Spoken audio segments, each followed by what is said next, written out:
Hi, welcome back guys. This is your friend, Lettuce Head Fanfics. Back with amazing fanfiction. This is the series of What If Deku Became a World-Class Inventor? Please give this video a like and subscribe to the channel if you want more videos like this. Now let's get into the fanfic. Midoriya Izuku was only 13 years old and he wanted to die. He sat on an empty rooftop, knees pulled up to his chest and head buried, his shoulders shaking as he cried. He was so tired.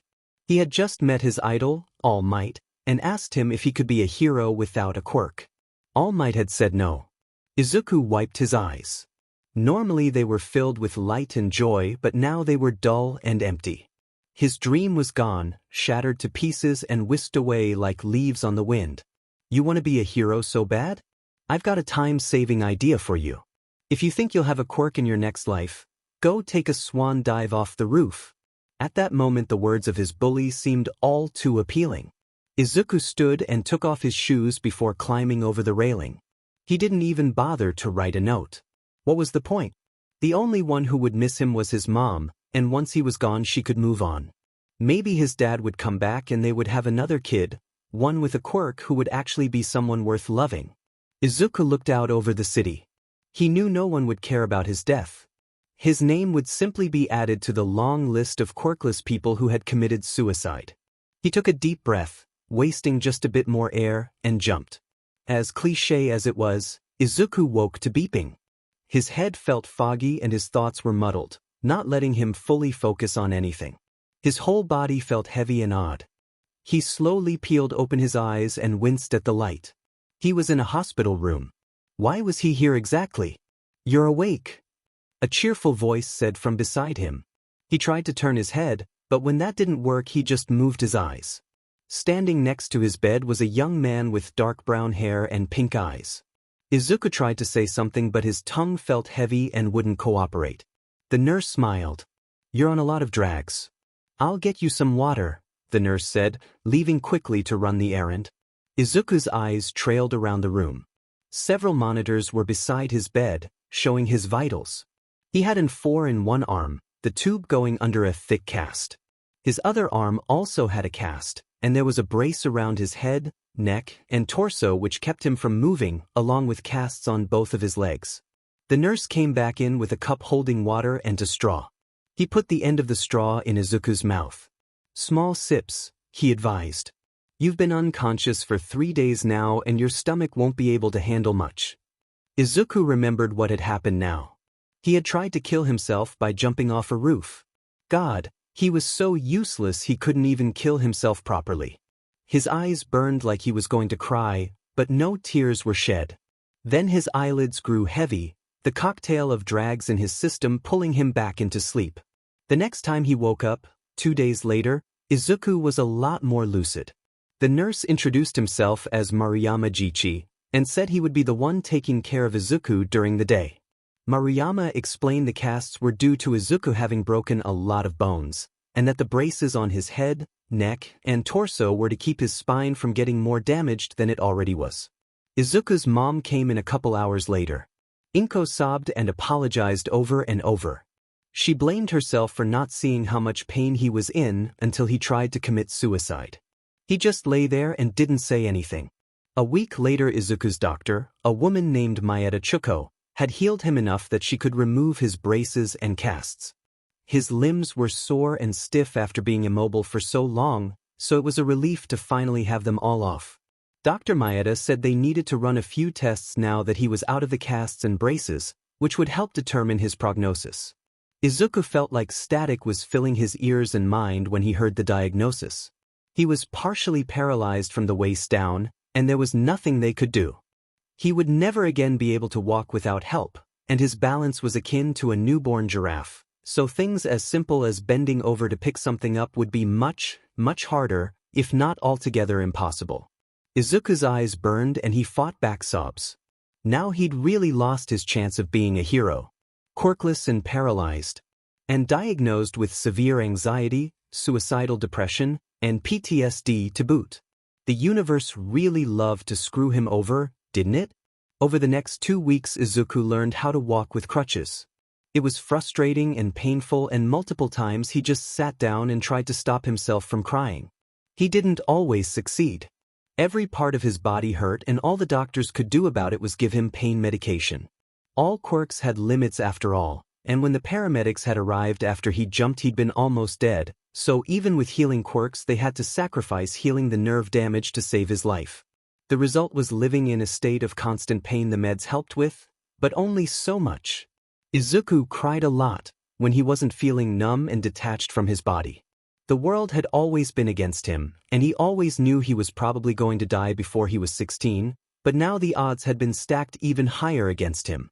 He doubted now that he would live to 14, let alone 16. When he was finally discharged, he was put on suicide watch in case he tried something again. He spent the drive from the hospital to his apartment staring out the window.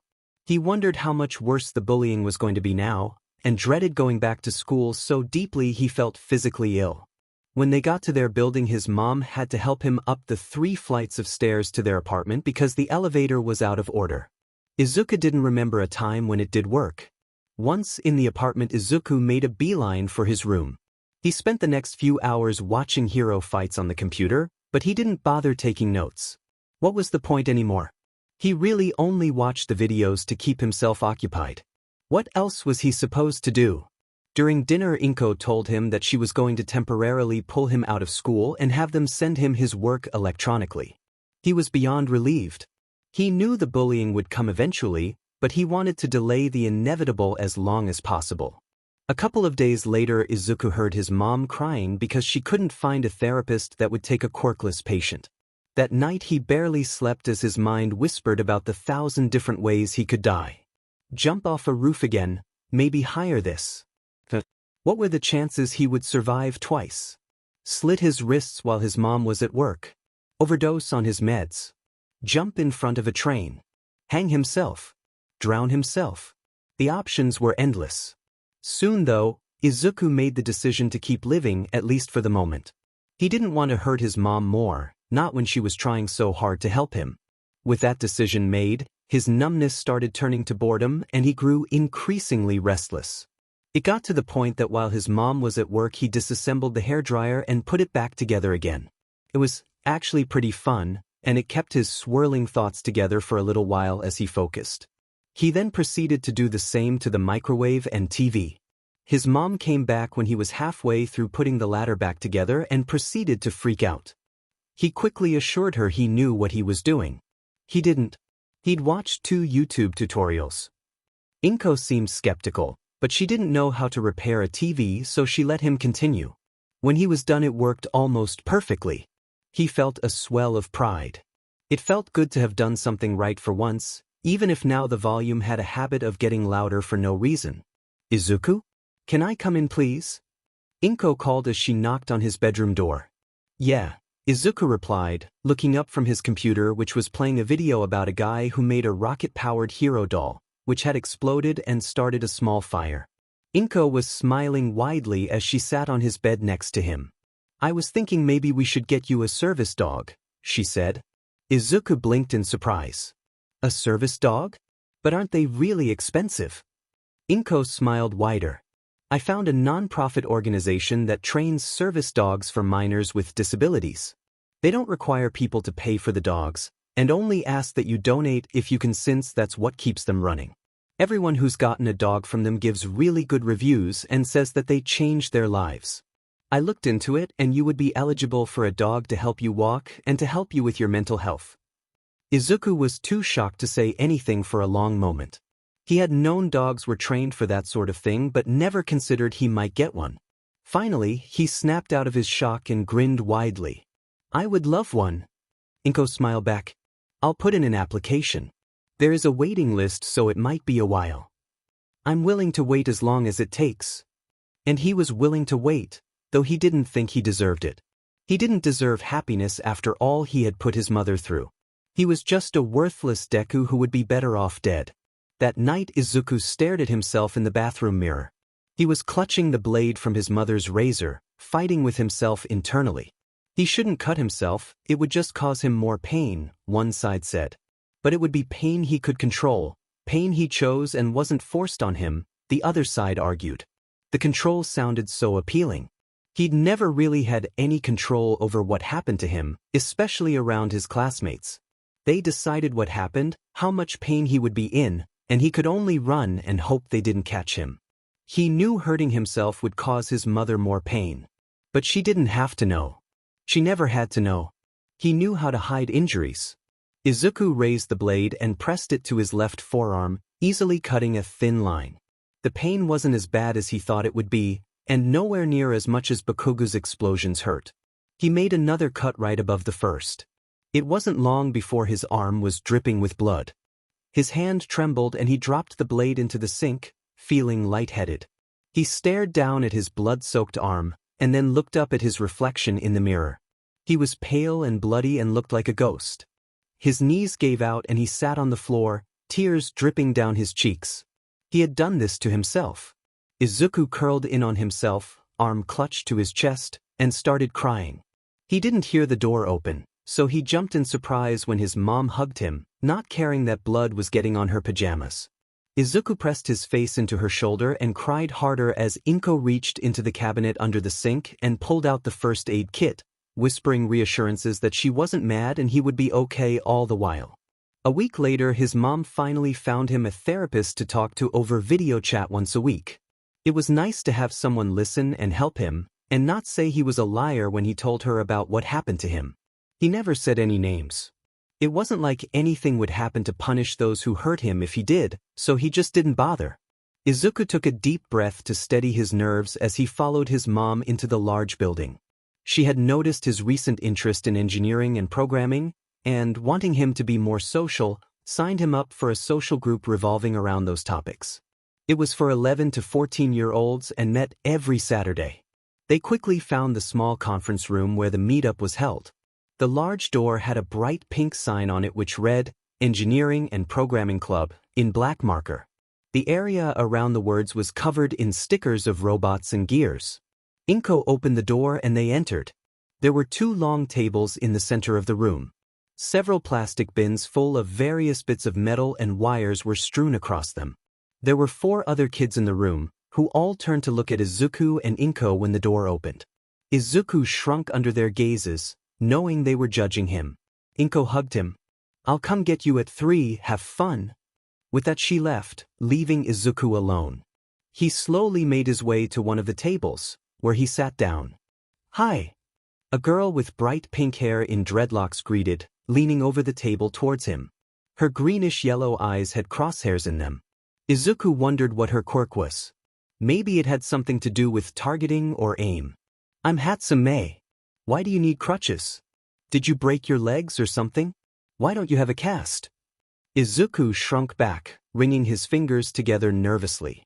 She was so energetic. I'm partially paralyzed F from the waist D down. I need them to walk." Izuku expected teasing, he expected pity, he expected disgust. What he did not expect was for the girl to say, "Okay. So what do you know about engineering?" Izuku blinked at her. Not very much. I just got into it." Hatsum smiled wider and leaned across the table towards him. "I've wanted to be a support hero since I knew what that was. Normally I'm in my workshop, but my parents decided I need to socialize." She punctuated the word with an annoyed eye roll. Her bright, outgoing personality was such a sharp contrast to Izuku's quiet, nervous demeanor that the two hit it off immediately. Hatsum was more than happy to show him what she knew, and he was happy to listen to her rambling about her babies. She easily filled what otherwise would have been awkward silence with cheerful noise, letting Izuku speak only when he wanted to. Before he knew it, the group was over and Inko arrived to pick him up. He and Hatsum exchanged numbers with a promise to keep in touch. As he followed his mom to the car, Izuku wondered if this was what it was like to have a friend.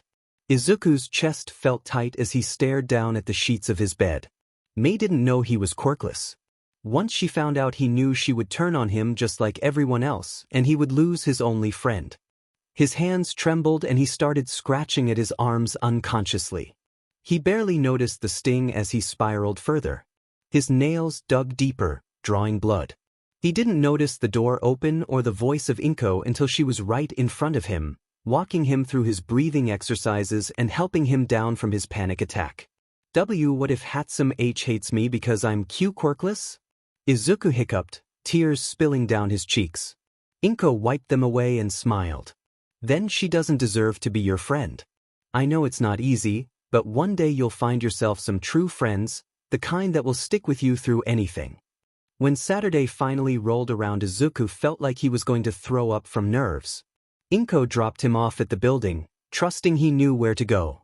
Hatsum was already there when he got to the conference room. She had a large, dark green rucksack with her, which was filled to the brim with bits of metal and wire.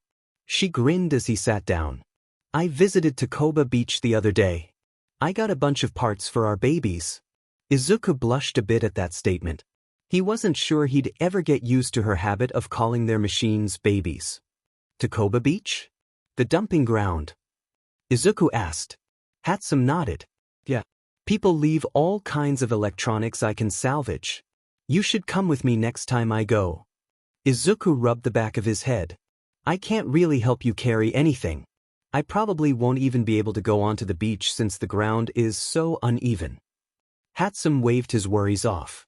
That's fine. You can sit at the entrance and help me salvage parts from things I find. Izuku bit his lip and, steeling himself, said, I'm sure you don't want to be seen in public with the quirkless kid. Izuku braced himself for teasing, disgust, everything he was used to, but Hatsum only stared at him and tilted her head. Why would I care if you're quirkless? Izuku blinked in surprise. Everyone always says that being quirkless is a C curse. If you hang around me, people will start hating you too. Hatsum burst into laughter. You think I'm going to leave you just because you're quirkless? You're one of the only people who can actually keep up with me. Besides, most people avoid me anyway, they think I'm weird. You're my friend, and us outcasts have to look out for each other. Izuku felt happy tears welling in his eyes. Hatsum didn't care that he was quirkless. It felt like a miracle. Hatsum looked very alarmed. You're crying. Dang it, I'm not good with emotions. Stop crying. Please. I'm sorry if I upset you. Izuku laughed wetly and wiped his eyes. You didn't upset me. It's just that I've never had a real friend before. He didn't count Bakugo anymore, not after everything that had happened. Well, neither have I, so we must figure out friendship together. Hatsum declared proudly. My parents were thrilled when I told them I made a friend. So was my mom. So, want to help me with my sock cannon? Of course. But what's the point exactly? Well, if you were a villain, would you want to be hit with a ball of smelly socks? No. There's your answer. The week after that, Izuku didn't go to the club. But because he was in the hospital again. It didn't have anything to do with his legs, but rather with the fact that he had attempted suicide by slitting his wrists. His mom had been distraught when she had found him passed out on his bedroom floor, blood soaking the carpet. Izuku yelped in surprise as the door to his hospital room burst open, revealing Hatsum in all her grease-stained glory. She was carrying a bulging backpack. What are you doing here? Izuku asked as Hatsum dropped the backpack beside his bed with a loud thunk. Hatsum grinned. You told me you were in the hospital, so I decided to visit you. I can't have you forgetting anything I've taught you, now can I? Izuku smiled. I guess not. Thank you, this means a lot to me that you took the time to come see me. Hatsum grinned widely. It's what friends do. Now we should hurry before a nurse comes in. I only got my stuff past the metal detectors because I left it on the fire escape and got it when I got past them. Hatsum, that's not allowed. So? If they don't want me making things in the hospital, they need to upgrade their security. Did I tell you about the time I broke my leg and got so bored I tried to combine the button that alerts the nurses and the TV remote and accidentally triggered all of the nurse alert things in the hospital at once? You what? How are you not in prison by now? I honestly have no idea. They too turned towards the door when it opened to reveal Inko. She blinked in surprise to see Hatsum there. Oh, hello. Who are you? She asked curiously. I'm Hatsum Mei. Midoriya and I met at the robotics club. Hatsum greeted cheerfully. Inko smiled. Just call me Inko, it'll get confusing if you call us both Midoriya. It's lovely to meet you. Izuku has told me so many wonderful things. Hatsum grinned. You two can just call me Mei then. It's nice to meet you too. She wiped her hand off on her overalls and held it out. It still had a bit of grease on it. Inko shook it, and then retreated to wash her hand. Meanwhile Izuku was grinning from ear to ear. If I get to call you Mei, call me Izuku, he said. All right Izuku. Mei agreed. Izuku's room was empty. He had sold all of his hero merch after the incident with All Might, leaving the walls and shelves pretty much bare. As it turned out, a lot of his merch could be sold for quite a lot, and so he had plenty of money to redecorate his room. Inko had actually suggested it, saying it might help to change his surroundings a bit. It'll be like you're closing the old chapter in your life and opening a new one. He had told her about what All Might had said, and she was furious. But much to her displeasure, there wasn't anything she could do about it besides help Izuku. So she focused on him, and Izuku couldn't be more grateful for all the effort she was putting in for him. So, which of these do you like best? Inko asked, holding a handful of green paint chips. Izuku raised an eyebrow. Mom, these are all the same. No, they're not. Yes, they are. No, they're not. There's a clear difference between this one and this one, see? They're the same color.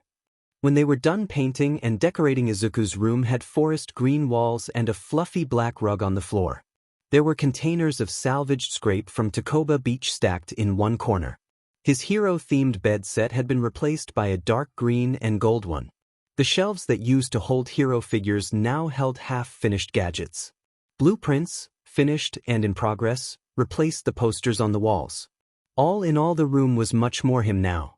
Above his bed was a tack board filled with pictures of him, Mei and his mom, and notes and ideas on bits of scrap paper. Every time he saw it, he smiled. It reminded him that things were getting better. He still had rough patches, days where he thought the world would be better off without him, but seeing Mei's blinding smile, or his mom's kind eyes, in the photos reminded him that people loved him, that he had worth. It lifted his spirits so much more than the All Might posters ever had. The embers of a new dream had started burning in his soul, and soon they would grow into a roaring fire that couldn't be put out. Group therapy. Inko had signed Izuku up for group therapy. He wasn't looking forward to it, to say the least. She thought maybe he would make another friend. But that was unlikely at best, considering he was quirkless and disabled. He wasn't sure where this new bitterness came from, but it was probably from the fact that he was done giving a F about anyone but Mei and his mom. No one else deserved it. His therapist was kind of on the edge.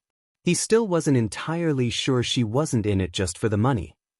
Izuku fiddled with a bit of dull wire in his pocket as he glared out at the group of teens from the depths of his black hoodie. One of them had tried to talk to him, but he just glared at her until she left him alone. The room was large with a round table in the center, which everyone was seated around. A small, open cabinet sat in each corner of the room. Most of the shelves had either scented candles or piles of leaves on them. The walls were decorated with abstract art, and the table had a lot of scented candles on it. Flute music that was probably supposed to be relaxing but was honestly just annoying played softly from speakers on two of the cabinets. The therapist was a middle-aged woman named Jinja Ayane with an empathy quirk she used to help with her sessions. She had told them all when she entered the room. She told them all to introduce themselves. Izuku mostly zoned out until Ginger reached him. He sighed and said, I'm Midoriya Izuku and I'm suicidal. I'm quirkless and partially paralyzed, but if I hear anyone say anything about it, I will tase you. My friend and I have been working on making a taser strong enough to knock out All Might, and I bet she'd love to hear what it could do to shrimps like you. What could he say? Mei's confidence had been rubbing off on him. She really didn't care what anybody thought, and when he asked her how she did it, she said, I don't want to waste my precious time on what some butts think. It's my life and I can do what I want with it. It's nice to meet you, Midoriya, Jinja said. I will ask you to please refrain from threatening others. This is supposed to be a positive place for everyone to heal. Izuku wasn't sure what to think of her. She seemed like someone who smoked a lot of weed. Maybe that was the purpose of all of the candles, to drown out the smell of the drag. He rolled his eyes. Fine. The kid next to him snorted in amusement. He had fluffy purple hair, purple eyes with white pupils, and was wearing a black hoodie with a white scarf and yellow goggle design near the neck. Izuku didn't know they made Eraserhead merch. I like you, Midoriya. I'm Shinso Hitoshi, also suicidal. Can I touch your hair? Shinso blinked at Izuku. What? Your hair, can I touch it? It looks soft. Okay. Izuku reached over and patted Shinso's hair, grinning. It's so fluffy. Like a cat. I'm glad to see you two are getting along. Jinja said with a smile. Shinso, could you please tell us your quirk? Shinso hesitated for a moment before saying, brainwashing. Immediately the entire class gazes turned wary. Shinso curled in on himself a bit, eyes downcast. Izuku recognized that look. It was the face of someone who was used to hate and discrimination for something they couldn't help, and was so tired of it. Izuku saw that expression every time he looked in the mirror. Izuku reached into his pocket and pulled out his taser. He buzzed it threateningly before holding it out to Shinso. Want it? I have, like, 6 more at home. Shinso grinned in a way that made him look mildly insane as he took the taser. Thanks. My parents are going to be sad. My mom will be sad if she finds out I'm giving random people tasers. Please don't tell her. I won't. As glad as I am that you boys are getting along, please save trading weapons until after class, Jinja said calmly. Shinso and Izuku rolled their eyes in unison but stopped talking so the next person could introduce themselves. After class the two of them traded numbers, and Izuku grinned widely at Shinso. I'm not usually this confident, but I haven't slept in 48 hours, I chugged a pot of espresso 10 minutes before coming here, and I'm ready to fight God or become him. Shinso burst into laughter. I like you. I like you a lot. Midoriya Izuku has added Hatsum Mei and Shinso Hitoshi to Trouble Trio. Midoriya Izuku has changed their name to Undressed and Depressed. Shinso Hitoshi has changed their name to Cats 4 Days. Hatsum Mei has changed their name to Pink Drink. Undressed and Depressed. Don't worry, I'm wearing clothes. This is just the only thing I could think of that rhymed with. Depressed. Cats 4 Days. I'm not going to question it. At Pink Drink, are you the crazy lady Midoriya told me about? Undressed and Depressed. Shinso. That's rude. Cats 4 Days. I'm a rude person. Pink Drink. Yes I am. My name's Hatsum Mei. Cats 4 Days. Shinso Hitoshi. Undressed and Depressed. You both already know who I am. So Shinso, how did your parents react to the taser? Cats 4 Days. My dad confiscated it. I'm not sure where he hid it. Pink Drink. Want another? Cats 4 Days. Please. On a totally unrelated note, I was suspended for 3 days for threatening my classmate. Undressed and Depressed. Were they being mean? Cats 4 Days. They said my quirk was villainous. Undressed and Depressed. You've done well. And your quirk is amazing. I will fight whoever says it's not. Cats 4 Days. Is this friendship? Pink Drink. Get used to it because you're not getting rid of us now. Undressed and Depressed. So Shinso, I was wondering where you got that Eraserhead hoodie you were wearing when we met. I didn't think they sold merch for him. Cats 4 Days. It's custom made. My papa got it for me for my birthday. Pink Drink. Do you have 2 dads? You mentioned a dad and a papa. Cats 4 Days. Is that a problem? Pink Drink. Of course not. I'm Erois. Undressed and Depressed. I'm by myself. Cats 4 Days. And you're not alone, Midoriya. Pink Drink. Mito did a pun. It ended up taking 7 months after Inko initially put in the application for Izuku to reach the top of the waiting list, and the entire time Izuku's anticipation only grew. Finally, after what felt like an eternity, he and his mom were getting into the car to go to the Helping Paws Service Dog Center. Once they got there, they were met by a woman with bushy red hair and freckles like constellations on every inch of exposed skin. She had a pair of red dog ears in place of human ones and a fluffy red dog tail. Her legs were digitigrade, pawed, and covered in red fur. She introduced herself as Doyle Matted. She said she would be the trainer to work with them as they found a good dog and Izuku trained with said dog. Doyle was cheerful and respectful and was willing to go into more in-depth explanations when they asked. Izuku liked her. Izuku was practically vibrating in excitement as Doyle went to get the first dog. He would be meeting a few and saying what he liked and didn't like about them. Using that information, Doyle would be able to find a good match for him. The first dog was a large dark gray dog that looked sort of like an Irish wolfhound. He had light brown eyes and wiry fur. Doyle introduced him as Cliff. Izuku smiled as he rubbed behind Cliff's ears. Cliff rested his head on Izuku's knees and wagged his tail happily. "I think I'd prefer a bit more fluff," Izuku said. Normally he wasn't very picky about anything, but the dog he got would be his constant companion for years. They had to be the best fit possible. Doyle nodded.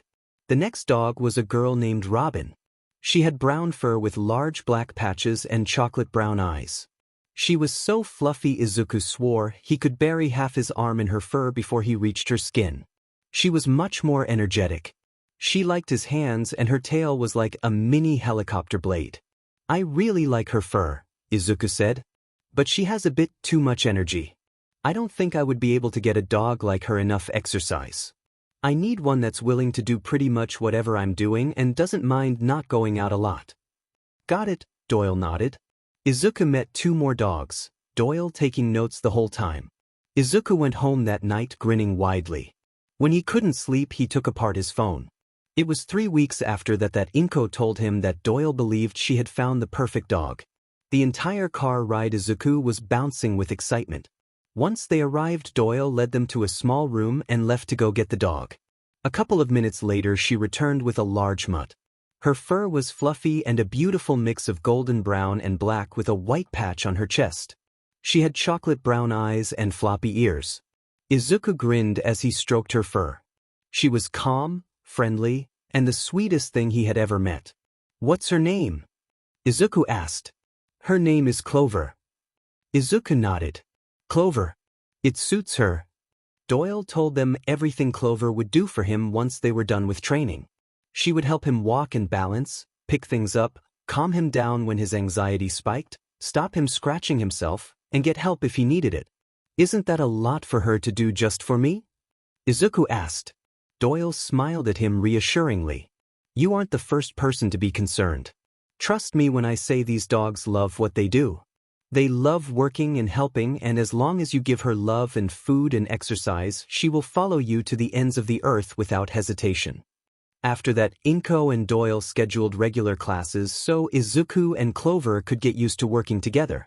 Today was the day that Shinso and Mei would meet. Izuku wondered if the police were going to be called. They probably were. The 3 of them had chosen a nice neutral ground as their meeting place, the mall. "I see." Izuku grinned when he saw Mei running towards him. Evidently her parents had forced her to shower and change before coming, since she was wearing clean clothes and he didn't see a speck of grease on her. It was an odd sight. "Hey Mei. Shinso should be here soon." "I am suddenly regretting my decision to come," Shinso announced as he came up behind them. After they greeted each other, they set off on their grand quest. The first store they stopped at was, of course, Hot Topic. "'Tis the store of my people," Shinso declared as he looked over the selection. "Can you please help me find something with a cat on it?" "Of course." Izuku and Mei agreed. From the looks they got as they looked around the store, the patrons knew they most definitely weren't the regular sort of customer. "Do you think my mom would have a heart attack if I bought this?" Izuku asked, holding up a spiked choker necklace. "Most definitely," Mei nodded. Shinso smirked. "You could buy a leash too. That'd be KNKY." Izuku and Mei burst into laughter. He didn't buy the necklace, but instead got a hair clip with a skull on it. He hadn't gotten a haircut since he jumped, and his hair was getting long. Mei didn't buy anything.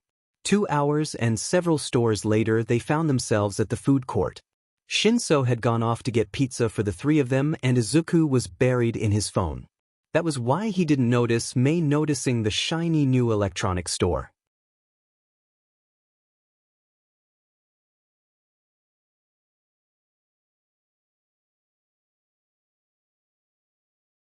Had lost his dream to be a hero and most of the use of his legs, but he had gained friends, Clover, and a new dream. He smiled and knew that if he had the chance to go back and redo the past 2 years, he would turn it down in a heartbeat. He wouldn't trade his current life for the world. Izuku was not looking forward to today, because he had to go back to school. As he walked to the train, Clover at his side, he reminded himself that it was just for one semester and then he was done with middle school. He wished he could have continued doing it online, but alas he couldn't. He just hoped that if the bullies started picking on him again, maybe someone would intervene when they saw he was disabled, instead of ignoring him. He swallowed thickly as he stared up at Aldra. Just one semester, and then he would be going to UA. He had no doubts he would make it in. He was a natural at making support equipment, and was much smarter than people gave him credit for. Izuku took a deep breath and put on a blank expression, summoning the confidence he had when he was around Hitoshi and Mei. He wasn't a weak, defenseless Deku anymore. The high-powered taser in his pocket attested to that. He had arrived early for 2 reasons. 1, so he could avoid the rush of traffic, and 2, so he wouldn't be late because he walked slower than most people. Soon enough he was in his homeroom classroom in his assigned seat. It was in the back corner, near the window. He sat down and told Clover to lay under the desk so she would be out of the way. He pulled a book out of his bag and started reading. Soon the class began to file in. They looked surprised to see him. Izuku ignored them. He only looked up from his book when 3 of his old bullies loomed over him, smirking. "What are you doing here, Deku?" the leader asked. "We thought you finally killed yourself." Izuku smiled sweetly. "Oh, I tried. Ended up in the hospital several times, in fact. So trust me, I've tried, and despite my best efforts I'm still here." His tone was bitter and condescending, exactly what he had been going for. It caught the bully off guard. He wasn't used to Deku talking back. Well, Izuku wasn't Deku anymore, and he'd talk back all he liked. The bullies left him alone after that. Soon enough class started and Izuku blocked everything out. He already knew all of this. He had been reading ahead while he was stuck at home. Instead, he sketched out the rough blueprint for a voice-changing mask for Shinso once he got into the hero course. When Izuku had brought the idea up to the purple-haired teen, Shinso had admitted that he was muzzled when he was younger and, although he loved the idea, he wasn't sure he could handle it if he couldn't get it off. Hearing that Mei had suggested a solution, a fail-safe. After a bit of brainstorming they had come up with this. If he spoke a specific command the mask would fall off immediately, and it would only react to said command if it came from inside the mask. They knew it needed to be something he would never say otherwise. In the end they determined it would be Swiss cheese mice. Izuku was so engrossed in his work he didn't see the teacher approaching until he tried to snatch his blueprint. Izuku grabbed it and pulled it closer to his chest defensively. The teacher glared at him. "What is that? Do you think you can get away with not paying attention just because you've been gone for a while?" "No, sensei," Izuku replied. "I already know what you're teaching, so I was working on something for a friend." "Really? How could a quirkless thing like you already know something so advanced?" Izuku bit back a snarky retort, reminding himself that he had to keep his record as clean as possible so he could get into UA. "I was stuck in my apartment for months with nothing else to do but study," Izuku replied with a shrug. The teacher scowled and told him to go to the board and solve the problems if he thought so highly of himself. Izuku stood and called Clover out from under his desk. He had no worries about her possibly being targeted by his bullies. Mei's mom was an absolutely terrifying lawyer and would help him and his mom sue whoever hurt her for animal cruelty. She said it was the least she could do for the kid who actually got Mei to socialize instead of spending all day in the garage. Izuku ignored the whispering from his classmates as he picked up the chalk and started writing down the answers on the board. Katsuki couldn't tear his eyes off of the dog at Midoriya's side. She had a vest which read service dog. Do Not Pet. Midoriya was holding the handle on it. When he walked his legs were weirdly stiff, like he was having trouble moving them. Katsuki's hands curled into fists, clenching his pants. He hadn't seen Midoriya for nearly 2 years. He hadn't seen him since he had told him to kill himself. He had been so scared that Midoriya had actually listened to what he had said. He didn't mean it, not really. He had been having a shitty week, and he had been so angry that the words came out before he could stop them. He had regretted them immediately, but hadn't apologized, and God, he wished he did. Midoriya finished off the last of the questions and stepped back so the teacher could look them over. Based on his expression, they were all right. Midoriya went back to his desk and his service dog went under it, curling up and apparently going to sleep. Midoriya pulled out the paper he had been drawing on, and continued his work. His mouth moved as if he was muttering, but Katsuki was too far away to hear what he was saying. His pen flew rapidly across the paper with sure strokes. He showed none of his old nerves. Whatever had happened in the past 2 years had changed him in more ways than one. Izuku was having a decent day. Sure, it is he being back at Aldra, but his new confidence was throwing off his would-be tormentors. Even Bakugo hadn't bothered him yet. Lunch had gone off without a cinch, and he got to enjoy his bento in peace. He hummed quietly to himself as he gathered his stuff at the end of the day. He looked up from zipping up his backpack when he heard footsteps approaching. It was Bakugo. Well, apparently his good luck had run out. "Do you need something?" Izuku asked coldly, slinging his bag over his shoulders. "Where the hell were you? You've been missing for 2 years. And why the hell do you have that dog?" Bakugo snapped, gesturing at Clover, who was standing at Izuku's side. "I left, and I need Clover, because I'm partially paralyzed from the waist down, Izuku." Bakugo looked shocked. "How the hell did that happen?" Izuku glared at him coldly and started towards the door. "I took a swan dive off the roof." With that he left, leaving Bakugo alone. Katsuki stared at the sidewalk as he walked home, mind whirling. Midoriya had tried to kill himself because of what Katsuki had said, and now he was paralyzed. It was all his fault. What kind of hero did what he had done? Katsuki's vision started going blurry and he struggled to blink back his tears. His throat felt tight and his eyes burned. His fault. His fault. His fault. "Katsuki! Don't slam the door, are you crying?" his mother demanded as he entered the apartment. Katsuki glared at her. "I'm fine," he snapped, kicking off his shoes. "I'm going to my room."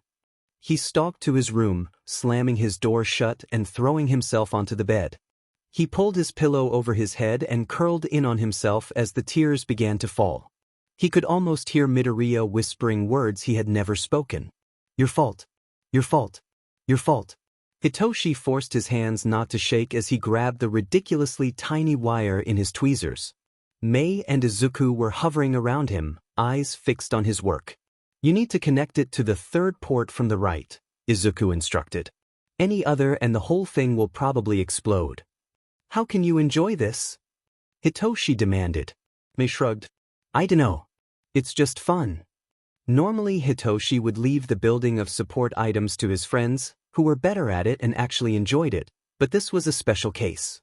Hitoshi's quirk only worked against people, and there was a fair chance he would fail the practical portion of the hero course exam without a support item if it didn't involve that. It wouldn't have been too hard to get him one, but the rule was that applicants had to build their gear themselves, or it wasn't allowed. Of course, Izuku and Mei had immediately determined, because of the wording, that as long as Hitoshi put the thing together himself, it didn't matter if they designed it, or if they instructed him over his shoulders the entire time. Which was why he was now sitting in Mei's garage, leaning over a half-built electric Eskrima stick. If he didn't mess it up, it was going to be powerful. Like, knock out a full-grown grizzly bear powerful. Hitoshi held his breath as he slid the wire into place. He released it when after a few seconds there was no smoke or sparks or explosions. He jumped a foot into the air when the door to the house slammed open. Mei spun around and glared at the interloper, her little sister Amarante. She was 10 years old and had inherited their dad's quirk, grow. It allowed them to accelerate the growth of any plant. As a result, the house was filled with plant life. "Amarante, I told you to knock. You could have caused an explosion or ruined our project." Mei scolded with crossed arms. Amarante rolled her eyes and tucked a lock of her shoulder-length white hair behind her ear. "Mom says you 3 need to come eat lunch, and if you don't you'll all be banned from the garage for a week." "Fine. Tell her we'll be in a minute. We need to clean up and turn everything off." "Okay." With that, Amarante shut the door. The 3 teenagers quickly cleaned up, shut everything down so nothing would catch fire, and left to go eat. Mei led Hitoshi and Izuku to the table, where a couple of platters of sandwiches and sliced fruit waited. Amarante and her twin brother, Kazutaka, were already there. The 3 teenagers dug into the food like they hadn't eaten in days. Hitoshi had actually forgotten to eat breakfast that morning. Honestly, the way you're eating, I would have assumed you hadn't eaten in a week if I didn't know you three had appetites like starving wolves, Ko laughed. Her wavy, mid-back length, raspberry-colored hair was pulled into a French braid. She had crosshairs in her gold eyes like May, since the younger had inherited her quirk from the older. Woof woof, Hitoshi said in a deadpan. Izuku choked on his water as he laughed. May smacked him on the back way harder than necessary until he fended her off with an apple slice. They quickly finished the meal and retreated back to the garage to continue working on Hitoshi's support gear. He would be getting into the hero course if they had anything to say about it. Hello my dear readers. Support Paws and support gear has officially been rewritten and reposted right here. Along with rewriting scenes and adding them, I've also reordered a few things since I actually made myself a timeline for this, which is honestly something I should have done in the beginning. Thank you so much for your patience. I'm so much happier with this version and I hope you love it just as much as I do. Feel free to comment and tell me what you think. It was only a month into the third semester of the school year when Aldra Middle School shut down. The reason? A bully had targeted Clover. He had injured her leg so badly she wouldn't be able to go out for a week. Needless to say, Izuku, Inko, the Yamada-Izawa family, and the Hatsum family were very, very angry. Ko descended upon Aldra like a vicious dragon, dragging it, and every staff member in it, through the mud. She had been waiting for an opportunity to destroy them. She revealed just how much bullying the teachers covered up, and how they targeted the weaker students as well. Ko knew the law like the back of her hand, partially thanks to her photographic memory, and sued them until they didn't have a yen to stand on. It was safe to say the Midoriya family gained a fair bit of money from the whole ordeal. Izuku read the article about Aldra's downfall with smug satisfaction. They deserved it.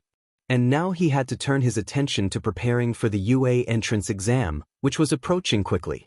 He had to finish his folder of designs and make sure he would be able to make something amazing during the practical portion of the exam. Izuku grinned as he, Mei, and Hitoshi made their way into UA.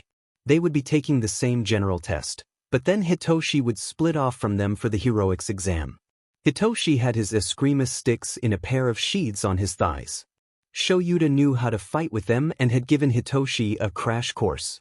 Izuku was so distracted with his thoughts that he didn't notice the rock until his foot hit it and he was falling. Mei and Hitoshi leapt forward in tandem to catch him, but only succeeded in ramming into each other. Izuku didn't have time to catch himself before he suddenly found himself floating. Are you all right? A brown-haired girl standing next to him asked. Izuku blinked in surprise and she smiled apologetically. It's my quirk. Sorry for using it without asking first, but it's bad luck to trip and fall, right? Thanks, Izuku said a bit awkwardly. The girl put her fingers together and Izuku's feet touched the ground. Immediately his lack of balance came into play and he tipped sideways, directly into the girl. She let out a surprised yelp at the extra weight and they both went tumbling to the ground. He froze when he realized what a compromising position they were in. Several people had stopped to see what all the commotion was about. A few whispered and giggled. One even wolf whistled. I am so sorry. Izuku cried, pushing himself off of the girl. I have a really hard time balancing and I wasn't prepared. It's fine, the girl said, sitting up. She was blushing furiously. I just hit my elbow. I'll be okay. Hitoshi bent down and helped Izuku up. He grabbed Clover's hs as the girl stood. The girl blinked in surprise when she noticed Clover, before apologizing again. I'm sorry. I didn't notice your dog and thought you would be able to stand by yourself. Wait, that was probably rude. I'm really sorry. She buried her flaming red face in her hands. Izuku laughed a bit, rubbing the back of his neck. It's okay. Some people wouldn't bother apologizing if they said something rude. Anyway, we should probably go, the exams are going to start soon. The girl gasped. Oh my gosh, you're right. Well, good luck. She waved as she ran off. Well, that was interesting. Mei grinned as the trio started walking again. I think she likes you, Aizu. Izuku grinned with a snort of laughter. She's not my type. Mei cooed. Little Aizu is already a heartbreaker. Neither one of them noticed Hitoshi's face darkening at the idea that the girl liked Izuku, or him perking up a bit when he said she wasn't his type. The general exam went by quickly, and when it was over Izuku was confident in his answers. He and Mei waved Hitoshi goodbye as he went off to take the heroics exam, and they went to take the support one. For the support exam everyone got 4 hours to make something, 2 of the teachers judged it, and whoever did the best got in. It was pretty straightforward. Izuku and Mei turned in their folders and then made their ways to their assigned stations. Each station was fully stocked with materials and tools, and they were all separated by dividers to keep participants from seeing what the others were making. Izuku put Clover under his station, pulled out his blueprint, and got to work the moment the exam started. "Izuku!" Mei called as they met up, boxes holding their inventions in hand. "Hey, Mei," Izuku said. "Did your gecko gloves turn out well?" "They worked perfectly when I tested them." "How about the persona chords?" "They worked." "I'm glad I thought of bringing recordings of your and Hitoshi's voices to test them." "You all right, Izu?" Mei asked, noticing Izuku's sad expression. They were sitting on the train. Hitoshi was at home by now, since his exam had ended a lot earlier than theirs. Izuku sighed. What if they don't accept me because I'm paralyzed? What if they see quirkless on my file and don't look beyond that? What if they decide they don't want someone like me tarnishing UA's reputation as the best of the best? Then UA doesn't deserve you. Mei said confidently. If they deny you for something as stupid as that, then we'll just go to another school. Then once we're famous inventors, they'll regret turning you down. Izuku smiled. Thanks, you always know how to make me feel better. Mei grinned. It's one of my many talents. We're going to be the CEOs of Hatsudoria Industries, and no one can stop us. The entire world will know about our babies. 2 weeks later, Inko burst into Izuku's room holding a box and a letter. He was sitting at his computer, watching a video of a baby goat. "Izuku, your letter. It came!" Inko cried. Izuku lit up in excitement as paused the video and grabbed the letter. Inko put the box on his bed. It held the persona chords he had made during the exam. He opened the letter and pulled out a projector disc. He put it on his desk and steeled himself before pressing the button. Immediately, a large projection of the hero power loader popped up. "Hello, Midoriya Izuku," the projection said. "I'm here to give you your results. In the written exam you passed with an outstanding total score of 91%. The judges were especially impressed with your quirk analysis. As for the practical exam, you passed with flying colors. The persona chords are an impressive piece of gear and we're excited to see what else you'll create. Welcome to UA, this is your support academia." Izuku burst into happy tears as the projection vanished. Inko wrapped him in a hug, crying just as much as he was. "I did it." Izuku sobbed. "I got into UA. I'm going to be a support hero, Mom." "I'm so proud of you, baby." Inko cried, hugging him tighter. "I'm so sorry I ever doubted you." Clover whined and shoved herself into the hug, not liking seeing Izuku cry. He laughed and rubbed her ears. "I got in. We're going to Clover." She grinned in her doggy way and started attacking his face with her tongue, her whole body shaking with the force of her wags. Izuku laughed harder.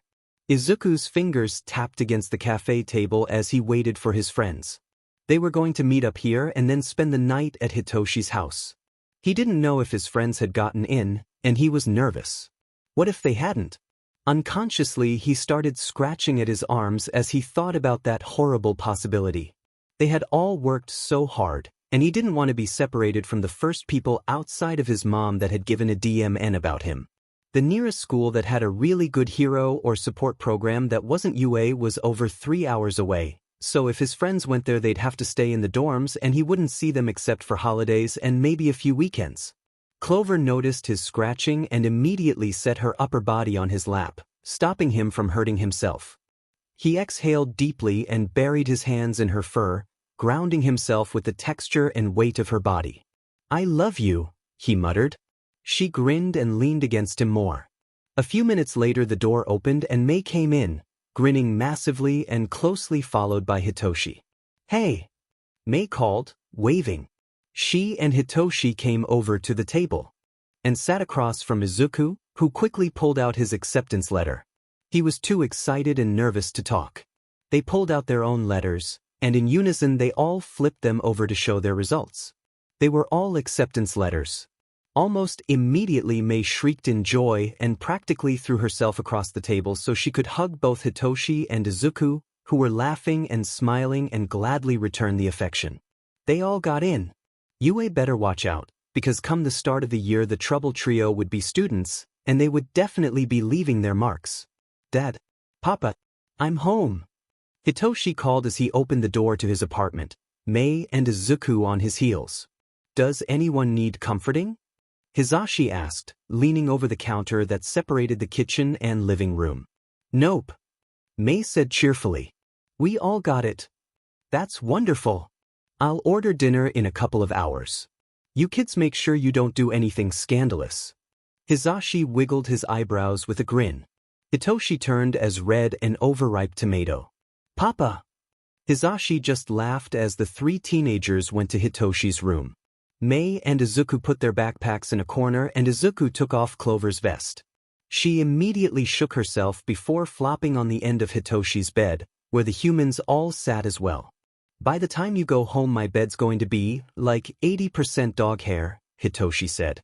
Izuku laughed. Maybe you can turn it into yarn and make a sweater. That's weird. You're weird. You're weirder. Ladies, you're both pretty, Mei said, grinning.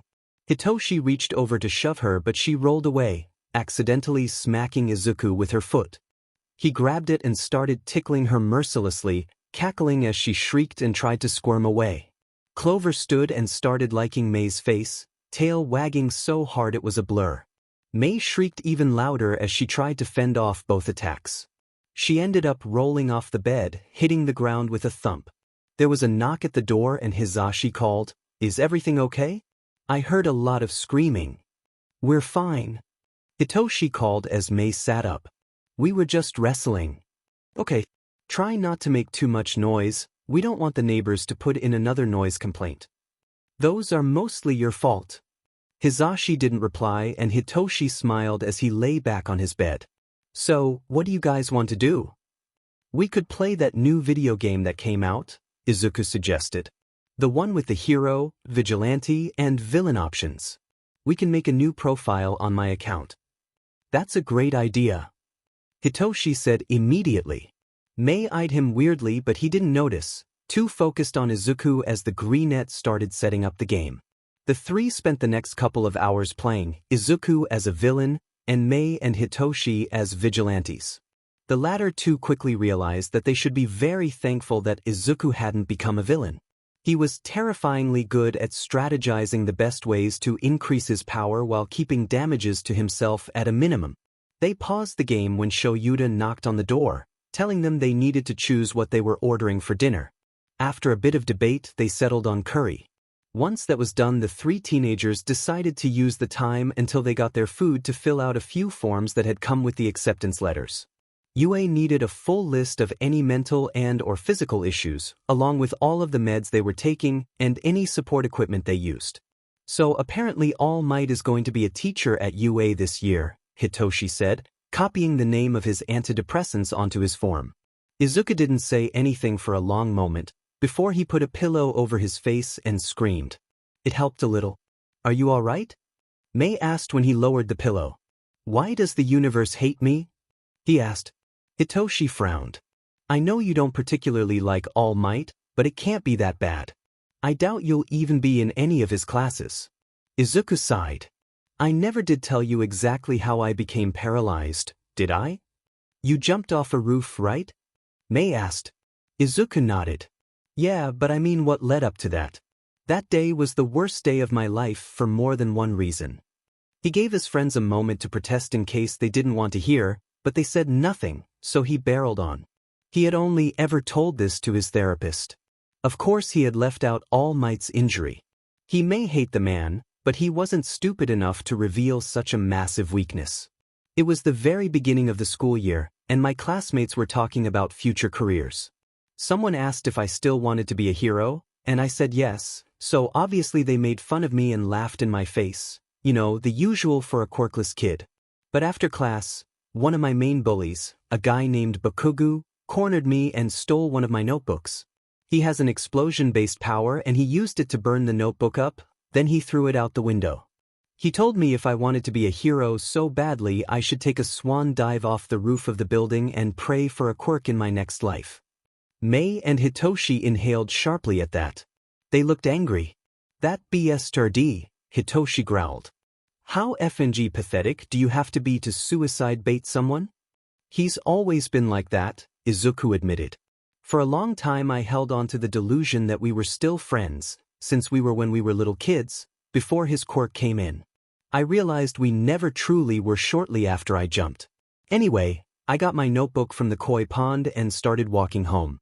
On the way I was attacked by a villain. I almost died, but All Might saved me.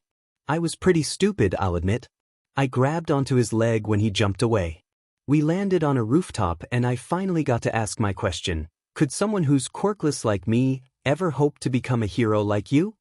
He said no, and then left me on that roof alone after crushing my dreams, which were pretty much the only things keeping me going at the point. After they were gone, I saw no more point in living, so I took Bakugu's advice and jumped. Next thing I knew I was waking up in the hospital. His friends were completely silent. It wasn't until Clover liked his cheek that Izuku realized he was crying. Even after so long the memories were still so painful. Can I hug you? Mei asked quietly. Izuku nodded and she wrapped her arms around him. Hitoshi's fists clenched. He looked at that BSTRD. Some hero he is. How could he just crush a kid's dreams and then leave them on a goddamn roof? Doesn't he know the statistics for quirkless people?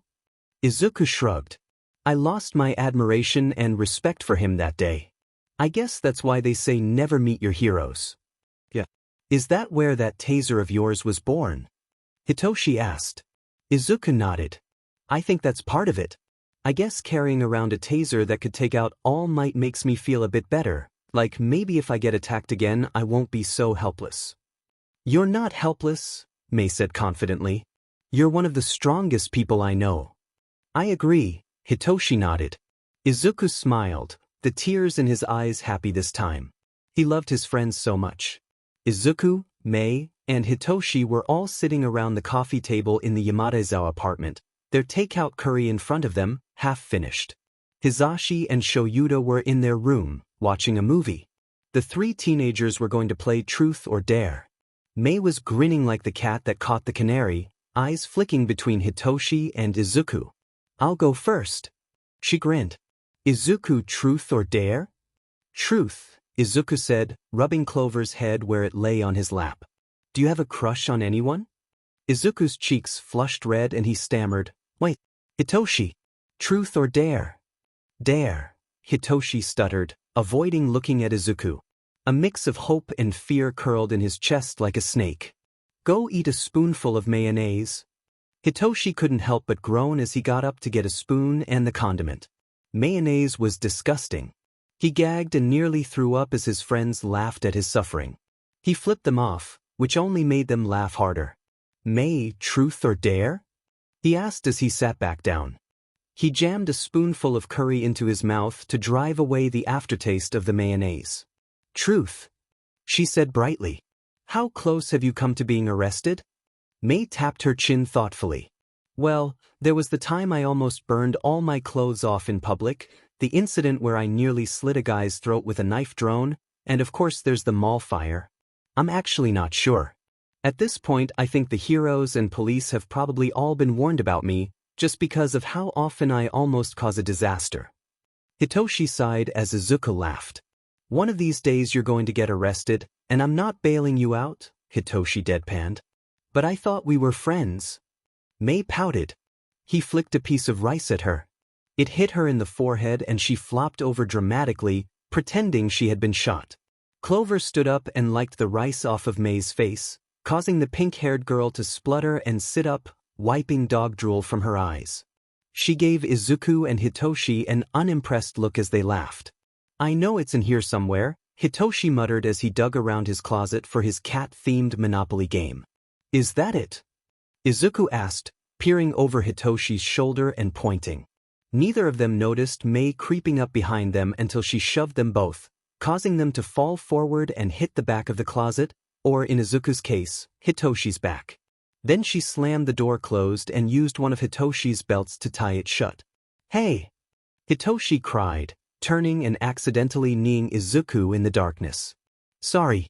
Let us out, Mei?" "No." Mei answered. "I'm tired of you two dancing around each other, so I'm not letting you out until you admit it."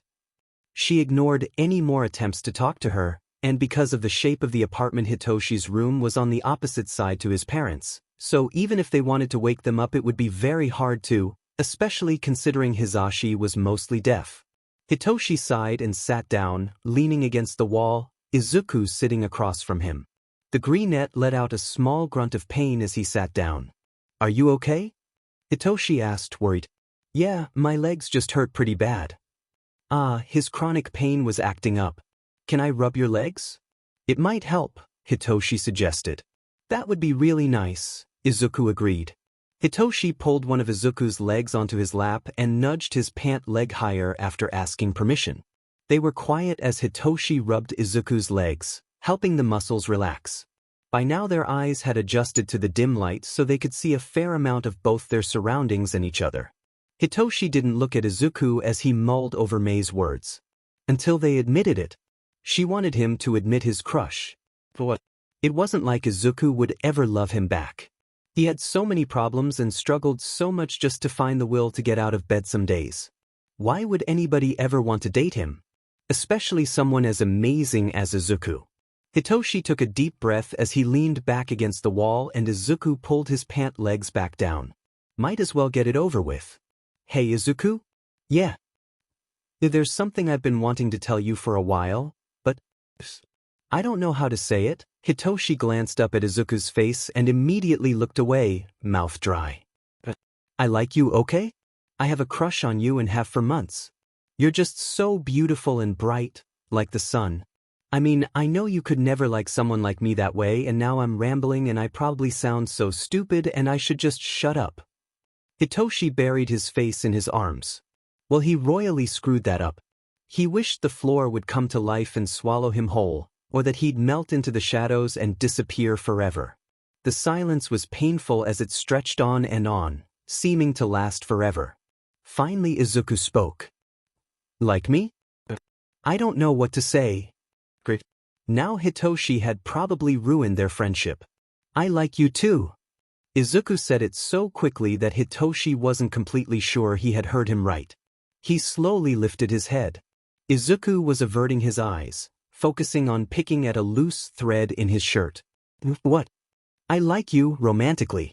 I'm not really sure how long I've had a crush on you, but it's definitely there and has been for a while. I figured, why would you want to date me of all people? The paralyzed quirkless kid with 1,000,001 problems. I don't care about your problems. You work so hard to get better and keep going. You're so strong and smart and passionate, and I'm just me. I think you're amazing too. You're persistent, brave, cunning, and so much more." They went quiet again, unsure how to proceed. Eventually Hitoshi asked, "Do you want to kiss? That's something that people who like each other do, right?" "Yeah, I do." Hitoshi carefully scooted closer to Izuku and put his hand on the greenettes. They leaned in and carefully slotted their lips together. The kiss was messy and unsure, since neither of them had any idea what they were doing, but to them it was the most amazing thing in the world. They parted and Hitoshi was sure his grin was incredibly dopey, but he couldn't help it. He had just kissed his crush. "Do you want to be boyfriends?" Izuku asked, leaning into Hitoshi's hand, which was still on his cheek.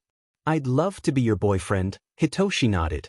They both leaned in for another kiss but jumped and pulled apart when the closet door was ripped open. "Finally!" Mei cackled. "I thought I'd have to find another brainwasher to get you two to admit that you like each other."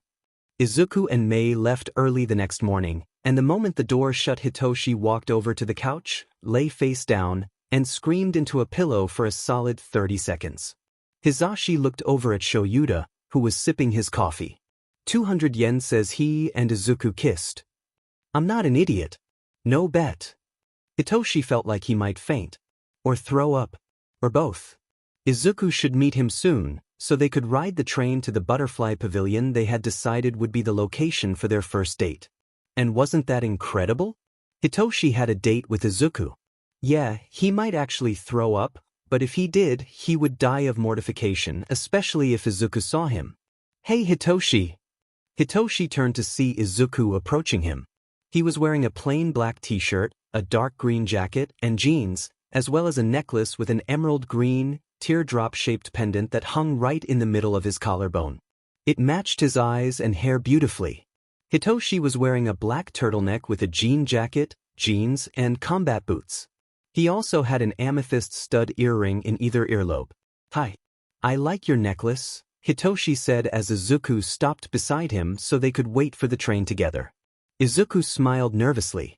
Thanks, it's my mom's. She's letting me borrow it. It suits you. Izuku blushed. You look really nice too. Did you get your ears pierced? Hitoshi nodded. Yesterday. My parents knew I had been wanting to for a while, and since I got into the hero course they said I could as a sort of celebration. They look really good on you. Soon the train arrived and they got on. Luckily it wasn't too full so they got to sit next to each other, and there was no worry of Clover being crowded. They sat in silence. After a few minutes Izuku's eyes started to close as the rhythmic swaying of the train lulled him to sleep. His head fell onto Hitoshi's shoulder, causing the purple-haired boy to freeze for fear of waking him. He couldn't stop his cheeks from turning pink, and a couple of old ladies sitting across from them cooed. The butterfly pavilion was beautiful. It was a massive glass dome filled with plants, walkways, and of course, butterflies. Hitoshi and Izuku wandered through it, chatting and admiring the butterflies. They seemed to particularly like Hitoshi's hair. A quick internet search revealed it was because purple was among butterflies' favorite colors. Izuku laughed at the look on Hitoshi's face. Butterflies were all over his hair, and one had even landed on his nose. Hitoshi didn't move his head, but he turned his eyes to Izuku. Izuku, he hissed. Help me. Izuku just laughed harder. Izuku swallowed nervously as he and Mei made their way to the 1H dorms. They had arrived a bit early so they could avoid the big crowd of other students, but even so there were a few around. None of them paid either of them any attention though. Support course classes were smaller than other courses due to the space required in the classrooms, and thus the dorms were built differently. The actual rooms were on the top 2 floors, while the 2 under those were empty. At least originally. Each class added and changed things on all floors to be more to their liking while they were there, so support dorms were way better than any of the others. The only area they were required to completely clear out were the bedrooms. Izuku's room was the closest to the elevator and stairs on the 4th floor. Mei was on the girls' side of the same floor. Come on Izu. Let's go get unpacked. Mei called, snapping the green-haired boy out of his thoughts. He smiled and followed her to the elevator. Once they got to the floor they parted ways. Izuku opened his dorm room door and flicked on the light. The walls were pre-painted dark green, just like his bedroom at home, and there were several boxes in the center of the room, between the bed and desk. They contained all of the things he had shipped ahead of time. Izuku shut the door, took off Clover's HS, and pulled out his pocket knife to start opening boxes. When he was done setting up, his room looked almost exactly like his room at home. Izuku put Clover's HS back on and left the room. Hello. It looks like we're neighbors. Izuku turned to find the source of the deep voice, and had to look up. Standing just outside of the open door next to Izuku's was a pale boy who must have been at least 6 feet tall. He was built like a brick wall, had warm brown eyes, and bear's ears in place of human ones. His short shaved hair was a mix of white and light brown, and he had some stubble along his jaw. His arms were covered in white and brown hair, and he had curved black claws on the ends of his fingers. He obviously had some form of bear quirk, though Izuku didn't know of any bear with those colors. I guess we are, Izuku agreed. He stepped closer to the other boy and held out his hand. I'm Midoriya Izuku. The boy shook it, his hand practically swallowing Izuku's. His palms and fingers had rough black pads. Toe beans, Izuku whispered under his breath without thinking. Bjorn laughed, a deep, booming sound, and exposing sharp teeth that furthered Izuku's bear quirk theory. Toft Bjorn. I like your dog, she's very cute. Thanks. Izuku smiled. Your name doesn't sound Japanese, were you not born here? Toft shook his head. No, I was born in Sweden and moved here last year. Cool. Do you have a bear quirk? Your ears, claws, and teeth look like a bear's. Toft nodded. My quirk is called Grolar Bear. My mother has a polar bear quirk and my father a grizzly bear one, so mine is a mix of both. Izuku's mind immediately started going 1,000,000 miles a minute. That's so cool.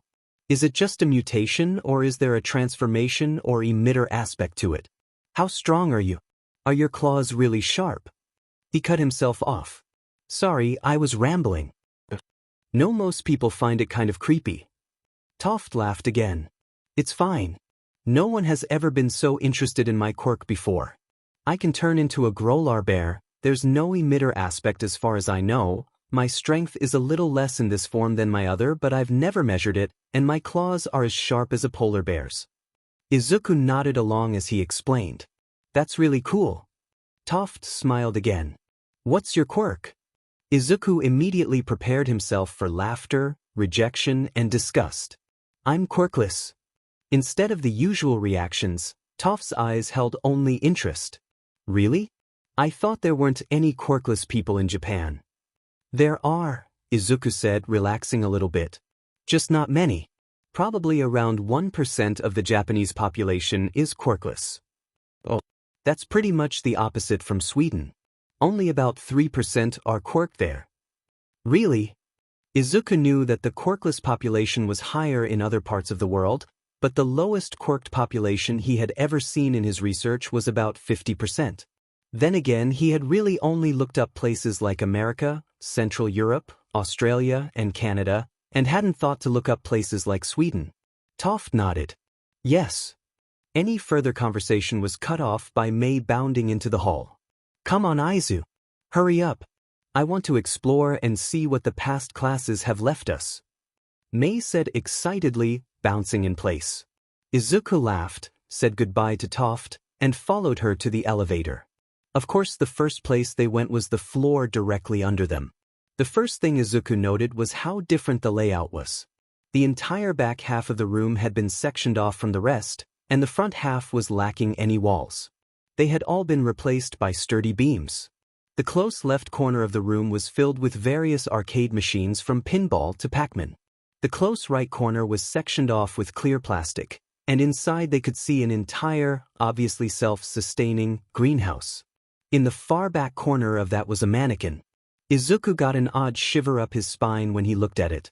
It was just so out of place. He quickly put it out of his mind. The back half of the room, behind the walls, looked like a disco club, complete with a DJ booth, 2 disco ball, and floor tiles that could no doubt light up. Someone was already at the DJ booth. It was a short boy with an obvious mutation quirk that gave him a long black tail with gold stripes that looked like lightning bolts, and gold spikes along his spine and tail, all connected by a thin black membrane. His spiky hair was electric yellow with black stripes, and he had 2 black and gold horns on either side of his head. His eyes were gold, he had fair skin, a petite figure, and gold talons on his fingers.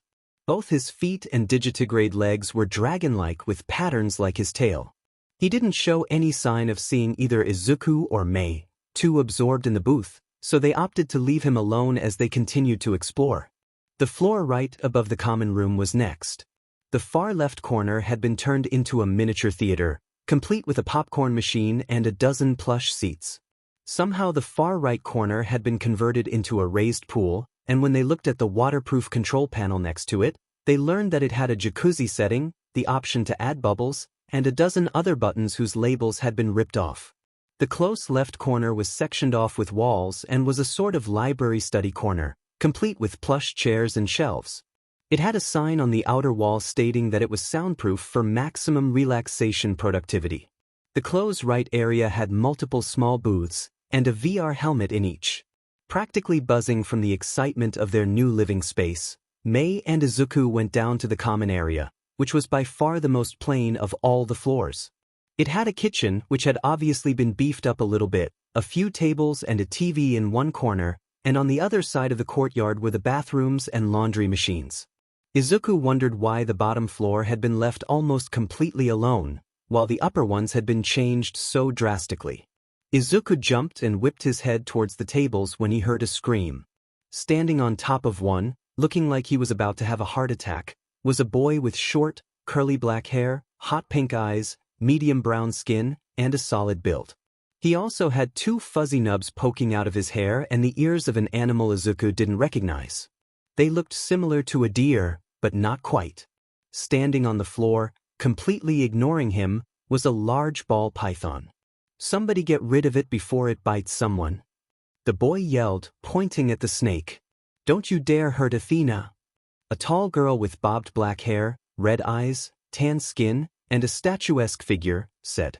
She had a pair of long antennae on top of her head and 4 brown wings that looked red in the right lighting. She scooped up the python, Athena, and started stroking her scales. Why are you holding it? The boy shrieked. She's mine, the girl said, wings fluttering a bit. And she's the sweetest thing in the whole world, aren't you, baby? She started cooing and baby-talking to Athena. The boy looked horrified. A reptile can't be cute. The girl raised an eyebrow. Well, she's definitely cuter than you, and if a reptile can't be cute, what does that say about you? Immediately several students started laughing, and a couple yelled, burn. Izuku laughed with them, but even as he did, he couldn't help but wonder how many of them would hate him the moment they found out he was quirkless. Hey May, Izuku asked as the class made their way to their rooms that night. Nobody seemed interested in dinner, probably due to excitement. Yeah, May replied. Can you stay with me tonight? I'm not feeling the best mentally. Of course. Come on, let's get to bed. About an hour later they were curled up together in Izuku's bed, Clover at Izuku's back. Most people would think they were in a relationship if they saw a boy and a girl cuddle like this, but for the two it was purely platonic. Izuku took comfort in the contact, and May was glad she could help her best friend. She didn't fully understand his depression, but she had done enough reading to notice the symptoms and know how to help if he was feeling down. Izuku groaned as the annoying beeping of his alarm clock drew him out of sleep. He slowly opened his eyes, groaning again at the sunlight that had slipped through his curtains. He wanted to keep sleeping. Then he remembered where he was, sat up, and put on his glasses. May had spread out like a starfish in her sleep, half on top of Izuku with one arm wrapped around him like he was a teddy bear. She was also dangerously close to the edge of the bed. May, wake up. Izuku shook her shoulder and she blearily opened one eye. What's going on? She slurred, still half asleep. It's our first day of UA. Come on. That woke her up. She sat up so quickly she fell off the bed, hitting the floor with a thud. She bounced to her feet and grabbed her uniform off of the chair she had left it on the night before going to the bathroom and shutting the door. Izuku swung his legs over the edge of his bed and stood up, leaning against the chair May's clothes had been on. He grabbed Clover's bowl, food and meds from their spot on his shelf, put a scoop of the kibble into the bowl, put a piece of the joint medicine on top, and set it on the floor. Clover immediately dug into it, tail wagging happily. Because she was a mobility service dog, she had a lot more strain on her joints than a pet, so the medicine was to help prevent any problems she might develop because of it. While she was eating, Izuku took his own medicine before getting dressed. He frowned as he struggled with his tie, before giving up. It was good enough. Are you dressed? May called from the bathroom. Yeah. Izuku called back as he grabbed Clover's hers off of the shelf at the top of his bed and put it on her. May exited his bathroom, and they left his room to get their breakfast. Chaos was the only way to describe the common room. People were ducking around each other, making sure they had everything they needed, eating, or doing some combination of the three. Izuku and May shared a look before descending into the chaos. Their mission? Retrieve cereal, milk, and fruit. Izuku yelped loudly as a tail suddenly smacked into the back of his legs, causing them to buckle and send him crashing to the floor. I'm so sorry, the owner of the tail said immediately. He was the boy who had been at the DJ booth the day before. I swear I didn't mean to do that. I'm fine, Izuku groaned as Mei helped him to his feet. His tailbone ached, but it wasn't any worse than his normal chronic pain, so he just ignored it. He had gotten good at functioning while in pain since he had jumped. That's good, the boy sighed in relief, the rigid sail along his back relaxing a bit. Anyway, I've got to go get some stuff from my room, see you later. With that he ran off up the stairs. Luckily there were no more setbacks to Mei and Izuku's mission, and they were able to eat in relative peace. When they were done they still had plenty of time to spare before class began, so they were able to take their time getting there. Hello. A cheerful, deep voice called. A moment later Toft started walking next to them. He pointed at Mei. I don't think I've met you yet. My name is Toft Bjorn. Hatsa Mei. Mei greeted cheerfully, shaking Toft's hand, which effectively covered hers. Are you excited for classes? Toft asked. I know I am. Hell yeah. Mei and Izuku agreed in unison. So what did you build to get into 1H? Toft asked. I built a sword that can fold into a box the size of a phone. Gloves that let you stick to things like a gecko. A mask that can mimic voices. Those sound very impressive, Toft praised. I look forward to working with you. So do I, Izuku replied with a smile. Izuku sighed as he settled into his chair, his legs and back aching worse than usual from the walk. At least UA had elevators, so he didn't have to worry about having to use the stairs every day. That would have been a nightmare. He placed Clover under his desk and she settled down for a nap. The classroom was large, with massive windows along one wall that let the students see outside.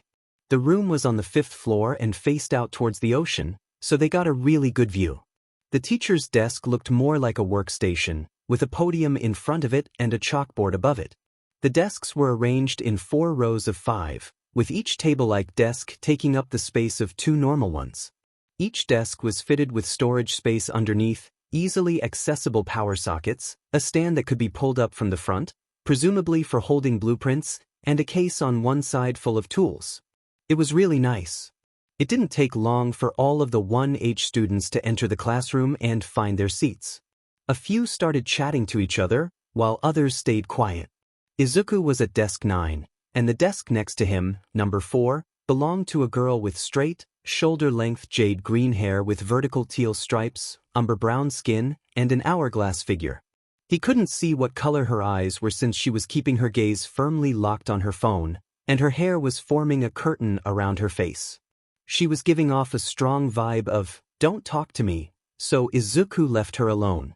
The desk in front of Izuku belonged to the boy with the nubs on his head that had freaked out about the snake the night before. He had his head resting on his arms, and was snoring quietly. Mei sat directly behind Izuku. Soon enough the classroom door opened again and the pro-hero power loader entered the classroom. He stood behind the podium and the class quieted down. "Hello everyone. Can someone please wake him up?" Power loader asked, gesturing at the boy in front of Izuku. The girl next to him, who had shoulder-length, dark blue hair with silver tips, dark purple eyes, fair skin, a willowy build, and long fangs that hung out of the corners of her mouth, leaned over and shook the boy's shoulder. He snorted and sat up, rubbing his eyes. "I'm awake," he mumbled, focusing on Power Loader, who smiled at the class from under his helmet. "Now that everyone is awake, my name is Maijima Higuri, aka Power Loader. My pronouns are he, him, his, and I'll be your homeroom and support teacher for the next 3 years. First we're going to go to orientation, and afterwards we'll come back here so I can go over a few things. Now to the auditorium." The class stood and followed Power Loader out of the classroom and down the halls, which was packed with other students and teachers. The auditorium was equally packed, with almost all of the chairs filled. There was, however, an obvious hole where a class should have been, but wasn't. Izuku knew that spot was 1As, but they wouldn't be joining the orientation since according to Hitoshi, Shoyuta always used this time to test his new class. By that he meant torture his new batch of hopefuls, because 1A students weren't truly students until they made it through Shuta's hazing. A few minutes later Nizu, who was standing on a podium on the stage, started talking. It quickly became clear that neither Izuku nor Mei would be able to sit still through the entire speech, and neither would most of their classmates. The boy with the nubs, which Izuku guessed were probably the beginnings of antlers, had already fallen back asleep, and the boy with the tail was fidgeting, his leg bouncing and tail twitching. Mei tapped Izuku's hand to grab his attention. She had her phone out and opened to the app that controlled a drone the two of them destined. SPYONCT. Mei tapped out in Morse code on Izuku's hand. It was a very outdated language, but they found it useful. Cat was their code name for Hitoshi. All three of them had one. Mei was owl and Izuku was dog. Mei started the drone, and on screen the view moved up as the attached camera did. It was easy for her to maneuver it out of her room via the window she had left open, and high enough that they could get a good view of UA in order to find Hitoshi. Once they spotted Class 1A on one of the training fields, Mei guided the drone to perch on a nearby wall to watch them. It consisted of different exercises, apparently to test each student on the use of their quirk, as well as their creativity in the cases where their quirk wasn't a direct help. Hitoshi already seemed to be on a few students' bad side, as he was using his brainwashing to get the students whose quirks were suited to a certain task to help him. Izuku was sure that if they knew his quirk was voice-based they would immediately stop talking to Hitoshi, but he was good at giving out little red herrings for the activation requirements, including things like tapping their shoulders or making eye contact for a few seconds. At one point he straight up slapped his hands to one boy's cheeks idiot sandwich style. It also appeared that Hitoshi had put on his hero persona. He had mentioned it to Izuku and Mei before, but they hadn't gotten to see it in action yet. Judging by the looks everyone was giving Hitoshi, and the bubble of space around him, it was working. Izuku purposely ignored Bakugo. Soon enough the endurance run test rolled around, and Mei made the drone take off so they could track the class from the air.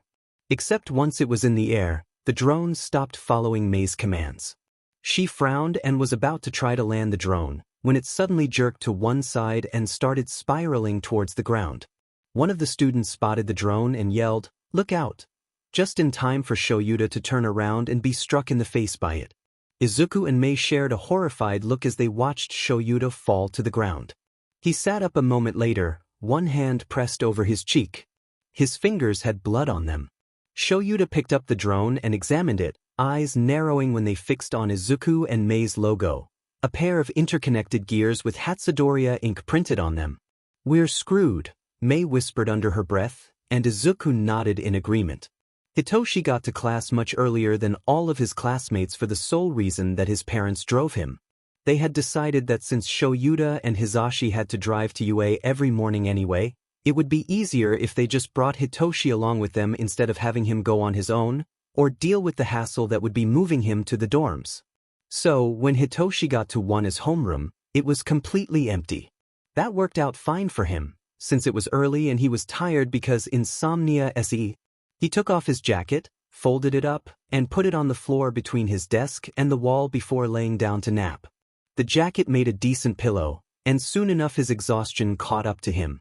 The next thing he knew, he was waking up to the unhappy yelling of a tall boy with blue hair and eyes, and square glasses.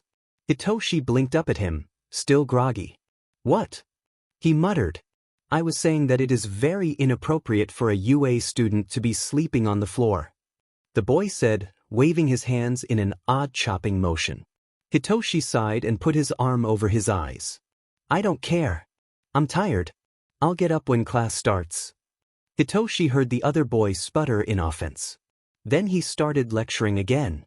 Hitoshi took his arm off of his face and sat up to press one finger to the other boy's lips. "Shoo, stop talking, I don't want to hear it. I barely slept an hour last night. Let me have this." The boy looked even more offended. By then the argument had drawn the attention of pretty much everyone in the room. Drama attracted teenagers like honey attracted flies after all. Hitoshi put his arm back over his eyes and laid down again, sighing as the boy started lecturing him about proper sleep schedules. Finally he stood up and glared, projecting an annoyed, intimidating aura. "They're happy," Hitoshi grumbled. He was about an inch shorter than the other boy, but he knew how to hold himself to appear bigger. It was part of what he called his hero persona. He gave off an aura that made people hesitant to approach him, and spoke sharply with a constant tone of annoyance. "Now shut your mouth and leave me alone. I'm here to be a hero, Not to make friends with fools who have sticks so far up their buttes I wouldn't be surprised if they can taste the bark. Luckily for Hitoshi, he was saved from any further lecturing by the door opening and Shoyuta entering. He declared that it took them 8 seconds to settle down, which was unacceptable because time was precious. He then ordered them to put on their gym uniforms and go to the training field. Hitoshi changed in a shower stall to avoid talking to anyone. He was the first onto the grounds. It didn't take long for the class to gather, and when all 20 of them were out, Shoyuta got their attention and explained what they would be doing, a quirk test. Hitoshi wondered how long it would take his classmates to start avoiding him after this. "Bakugu," Shoyuta said, pulling out a ball. "How far could you throw in middle school?" 67 meters, Bakugu replied. Hitoshi's eyes narrowed. Bakugu, that name sounded very familiar. Hadn't Izuku mentioned a Bakugu once? Great. Now try it with your quirk. I don't care what you do, just don't leave the circle. Bakugu threw the ball with a massive explosion, and it clicked. Bakugu. Explosion. Quirk. That was the kid who told Izuku to take a swan dive off the roof. Hitoshi grit his teeth, anger suddenly boiling in his veins. He glared daggers at Bakugu as Shoyuta told him his score. He really wanted to punch that smug smile off of his face, but that would get him in so much trouble. Hitoshi forced himself to tune back in as Shoyuta threatened expulsion on whoever placed last. Hitoshi knew he wouldn't place last, not as long as he could get his classmates to respond to him. The first event was a 50-meter dash, and after the blue-haired boy, who was named Ida, had gone, Hitoshi approached him and tapped his shoulder. "Hey, can I talk to you for a moment?" "What, Ash?" Hitoshi didn't even let him finish the first word before he took control, making eye contact with the boy at the same time. "Follow me," Hitoshi ordered Ida when it was his turn. He guided Ida to stand at the starting line and carefully climbed onto his back, clinging on like a koala. "Run as fast as you can to the end of the track when Aizawa says go." Ida did as he was commanded flawlessly, giving Hitoshi a pretty decent time of 5 seconds. When that was done, he released Ida, who blinked and immediately turned to Shoyuta, accusing Hitoshi of cheating. How did he cheat? "This is a quirk test. Shinso used his quirk." Hitoshi smirked at Ida's expression. Looks like he already had enemies. The rest of the tests went quickly as Hitoshi brainwashed different students to help raise his score. A boy with 6 arms for the grip strength test. A frog-like girl for the standing long jump. No one for the sidestepping. A girl with a gravity quirk for the throwing. And then came the endurance run. The only warning any of them got was a girl with pink skin yelling, "Look out!" before a drone fell from the sky and hit Shoyuta in the face. Hitoshi had to bite his tongue to keep himself from crying out. Shoyuta sat up, one hand pressed to his bleeding cheek as he picked up the drone. Hitoshi's eyes narrowed when he spotted the familiar logo on the drone's side. Of course it belonged to his friends. "What are you doing?" Shoyuta asked, glaring at the students as he stood up, setting the drone beside him, one foot pinning it, and opening one of the pouches on his belt. "Get running!" A few people were still a bit hesitant, clearly worried about him, but an even fiercer glare and a flash of his quirk had them running. Once Shoyuta had patched up his cheek, he sent a text to Nizu about the incident. Mei and Izuku were sweating as Nizu paused his speech when his phone buzzed. He pulled it out and read whatever was on it before speaking. "As soon as the school day is over, Midoriya, Izuku, and Hatsum Mei are to report to my office immediately." People started muttering to each other, wondering what not one, but 2 students had done to get sent to the principal's office before the opening ceremony was even over. At his place at the edge of 1HS section, Power Loader groaned and dropped his head into his hands. Of course it was his class. It was always his class. A little while later 1 hour was back in their classroom, at their desks. Power Loader clapped loudly to draw all attention to him. "Hello. Now that the opening ceremony is over, I have a few things to say before guidance sessions begin. The first thing you all need to know is that at UA we prioritize the safety of our students above all else. If any of you feel like you're in danger, just call me or come on campus and the other teachers and I will protect you. That means that if any of you are in the closet and fear what could happen to you if your family finds out, Just tell me and I'll tell the other teachers, so we can use safe pronouns and names when talking about you two, or around people you're not out to. And on that topic of identities, if anyone wants the other uniform, whether it be for gender or just comfort, I'll be happy to get it for you. Now, on to lighter subjects. I'm sure some of you have already been acquainted, but we're going to have an introduction anyway. I want you to state your preferred name, quirk, preferred pronouns, and something interesting about yourselves. We'll go in seat order. The girl in the first seat was the one with the wings from the common room. When she shifted, her sleeve slid up her arm a bit, allowing Izuku to see a blue exoskeleton on her lower arm. My name is Okita Rika, and my quirk is called Tarantula Hawk. It gives me the wings, antenna, and a little bit of the exoskeleton of a tarantula hawk wasp, as well as venomous stringers in my wrists. My pronouns are she, her, hers, and I have a pet ball python named Athena. The next kid was practically bouncing in his seat. It was the dragon-like kid who had knocked Izuku over. My name's Mizuno Etsuo. My quirk is Lightning Drake. Basically, the spines on my back absorb electricity for me to store.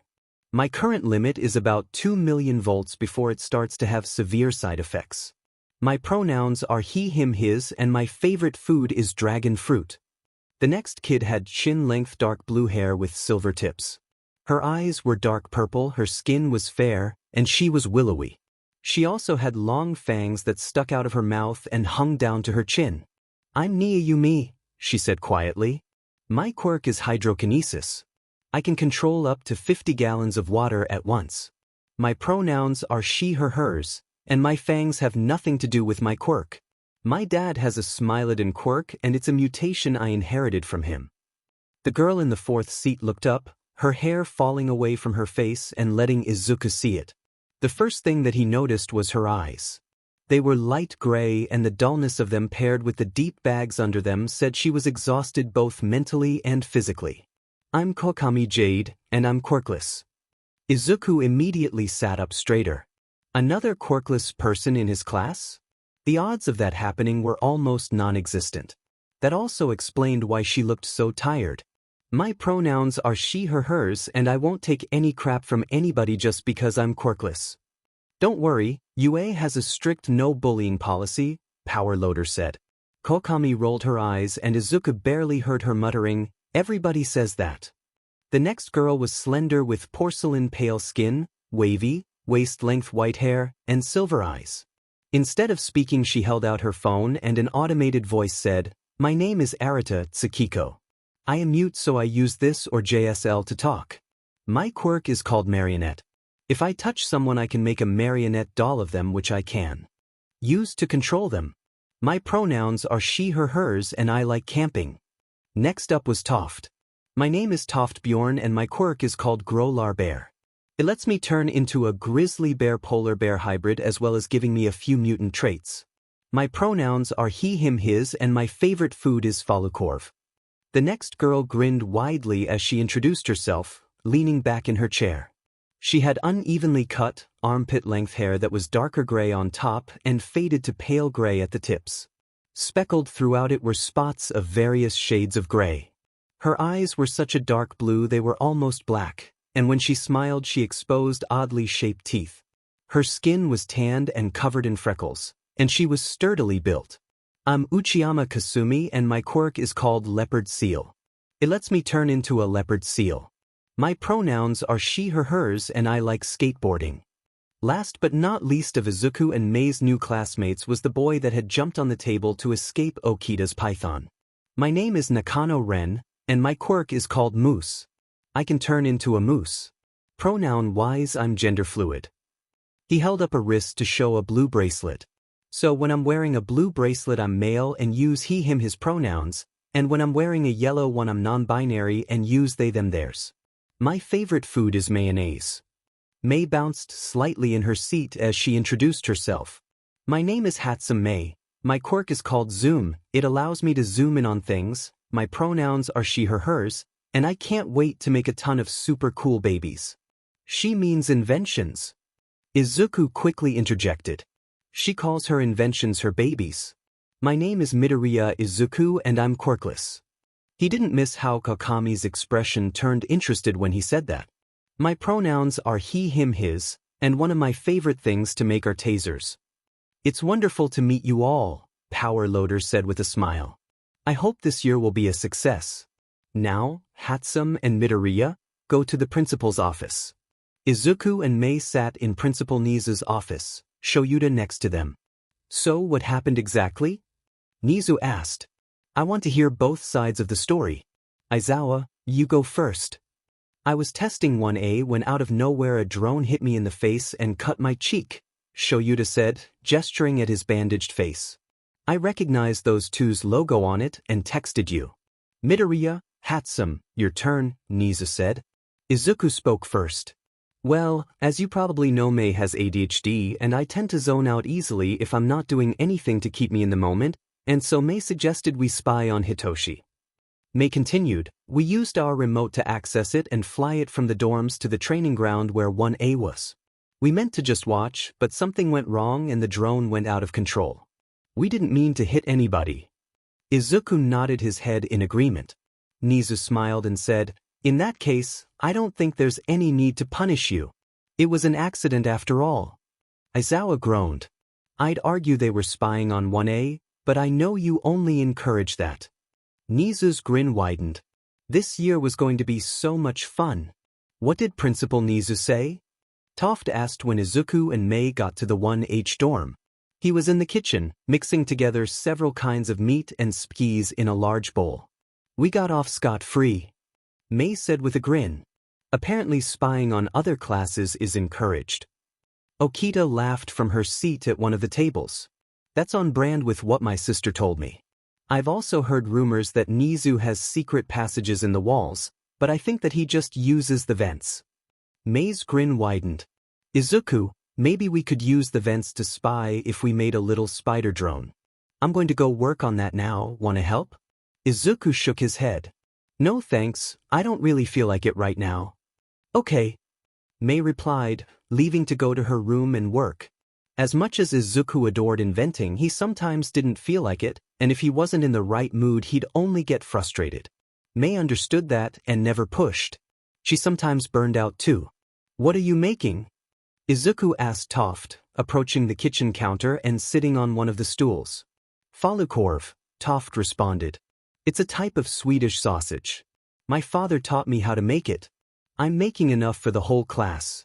Does it require a lot of chewing? Uchiyama asked, overhearing the tail end of the conversation. She leaned on the counter next to Izuku. Because if it does, I probably won't be able to eat it. Why? Izuku asked. Uchiyama opened her mouth to show her oddly shaped teeth. The front ones were long fangs, clearly meant for a predator, while all of the others looked sort of like tridents. If there's one thing I hate about my quirk, it's my teeth. They're meant to rip meat and filter krill, not chew. It means I usually have to cut my food into chunks and swallow it whole. Toft nodded. Falukorv isn't chewy, so you shouldn't have a problem. Does it make it harder to taste things if you can't chew? It does, Uchiyama confirmed. It's why I prefer soups and liquidy foods I can swish around my mouth. Izuku turned away from the conversation when someone tapped his shoulder. Kawakami was standing behind him, looking a little nervous. Can we talk? She asked. Of course. Izuku replied cheerfully, excusing himself from the conversation with Toft and Uchiyama, getting up, grabbing Clover's HS, and following Kawakami. They went up to the second floor and sat in the study area. So, Kawakami began, you're quirkless too? Izuku nodded. I didn't think I'd ever meet someone else like me in person, especially someone my age. Same. She gave him a small smile, the kind where it was clear that it was genuine, but the person wearing it was unused to such a gesture. Were you bullied for it? Every day of my life since I was 5 years old. I think we'll get along well, shared experiences and all that, Kokami said. So, how close are you to suicide? To most other people it would seem like a very rude, invasive question to ask someone you just met, but Izuku had been on several forums for quirkless people, and it was a common question among them, meant to find out how well someone was managing and whether or not they needed or could provide help. It varies, Izuku shrugged. Though usually I don't want to die. You? I consider it pretty much every day, Kawakami admitted. I honestly don't know why I'm still here. It's not like anyone will miss me. I'd miss you, Izuku said immediately. I understand what it's like to feel like that, but I also know that it gets better, and I'm not going to let you suffer alone anymore. We quirkless people have to stick together after all. Komaki laughed a bit. So what are your coping mechanisms?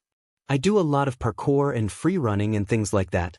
Yeah, I know how it sounds, a suicidal girl regularly doing things that risk her life, but honestly, when I'm running I don't want to die.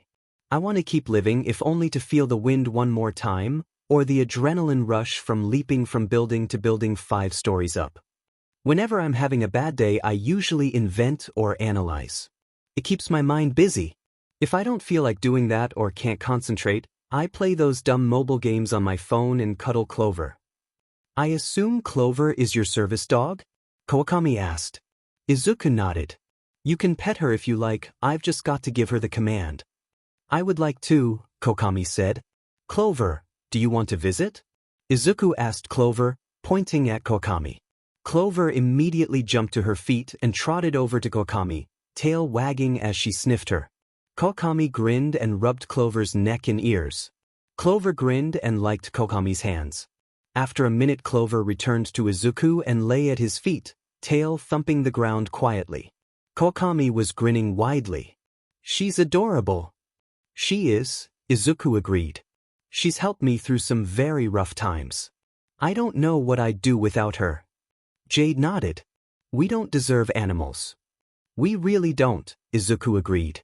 At the beginning of every year, after the classes were back in their dorms after orientation was over, the teachers all met in order to discuss.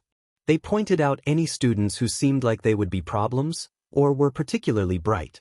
They also alerted the rest of the teachers to any physical or mental issues the students had so everyone was prepared.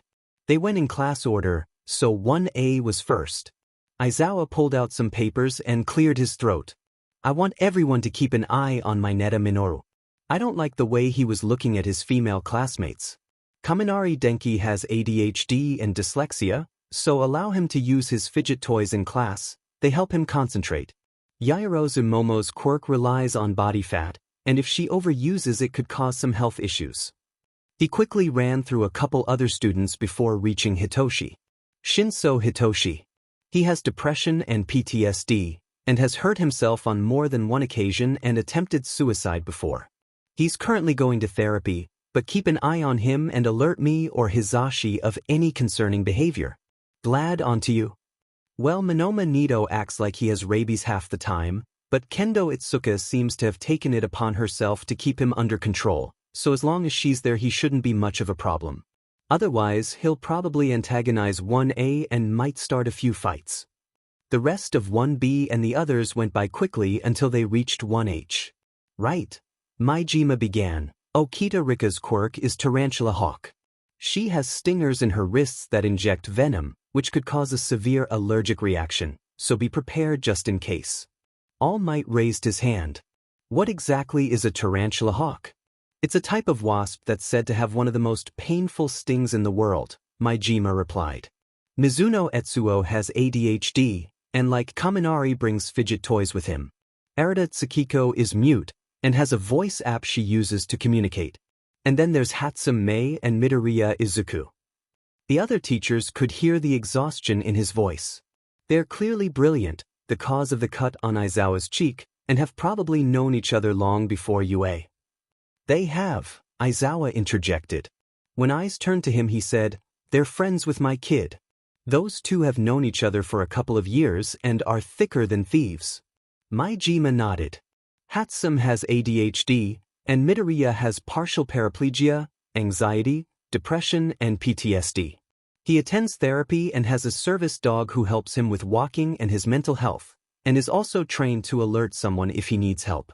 So if a large brown dog with a white patch on her chest approaches you without anyone, follow her. Snipe whistled. What happened to the kid to cause all that? He's quirkless. The paralyzation was a result of his first suicide attempt. 13 Essigidi in a breath. That explains it. Maijima nodded. Which is why I'd bet my job Kawakami Jade has a lot of the same mental issues, just undiagnosed. She's quirkless too. Why would being quirkless cause that? I know there's some prejudice against them, but surely it can't be enough to push someone to suicide, All Might said. Aizawa groaned.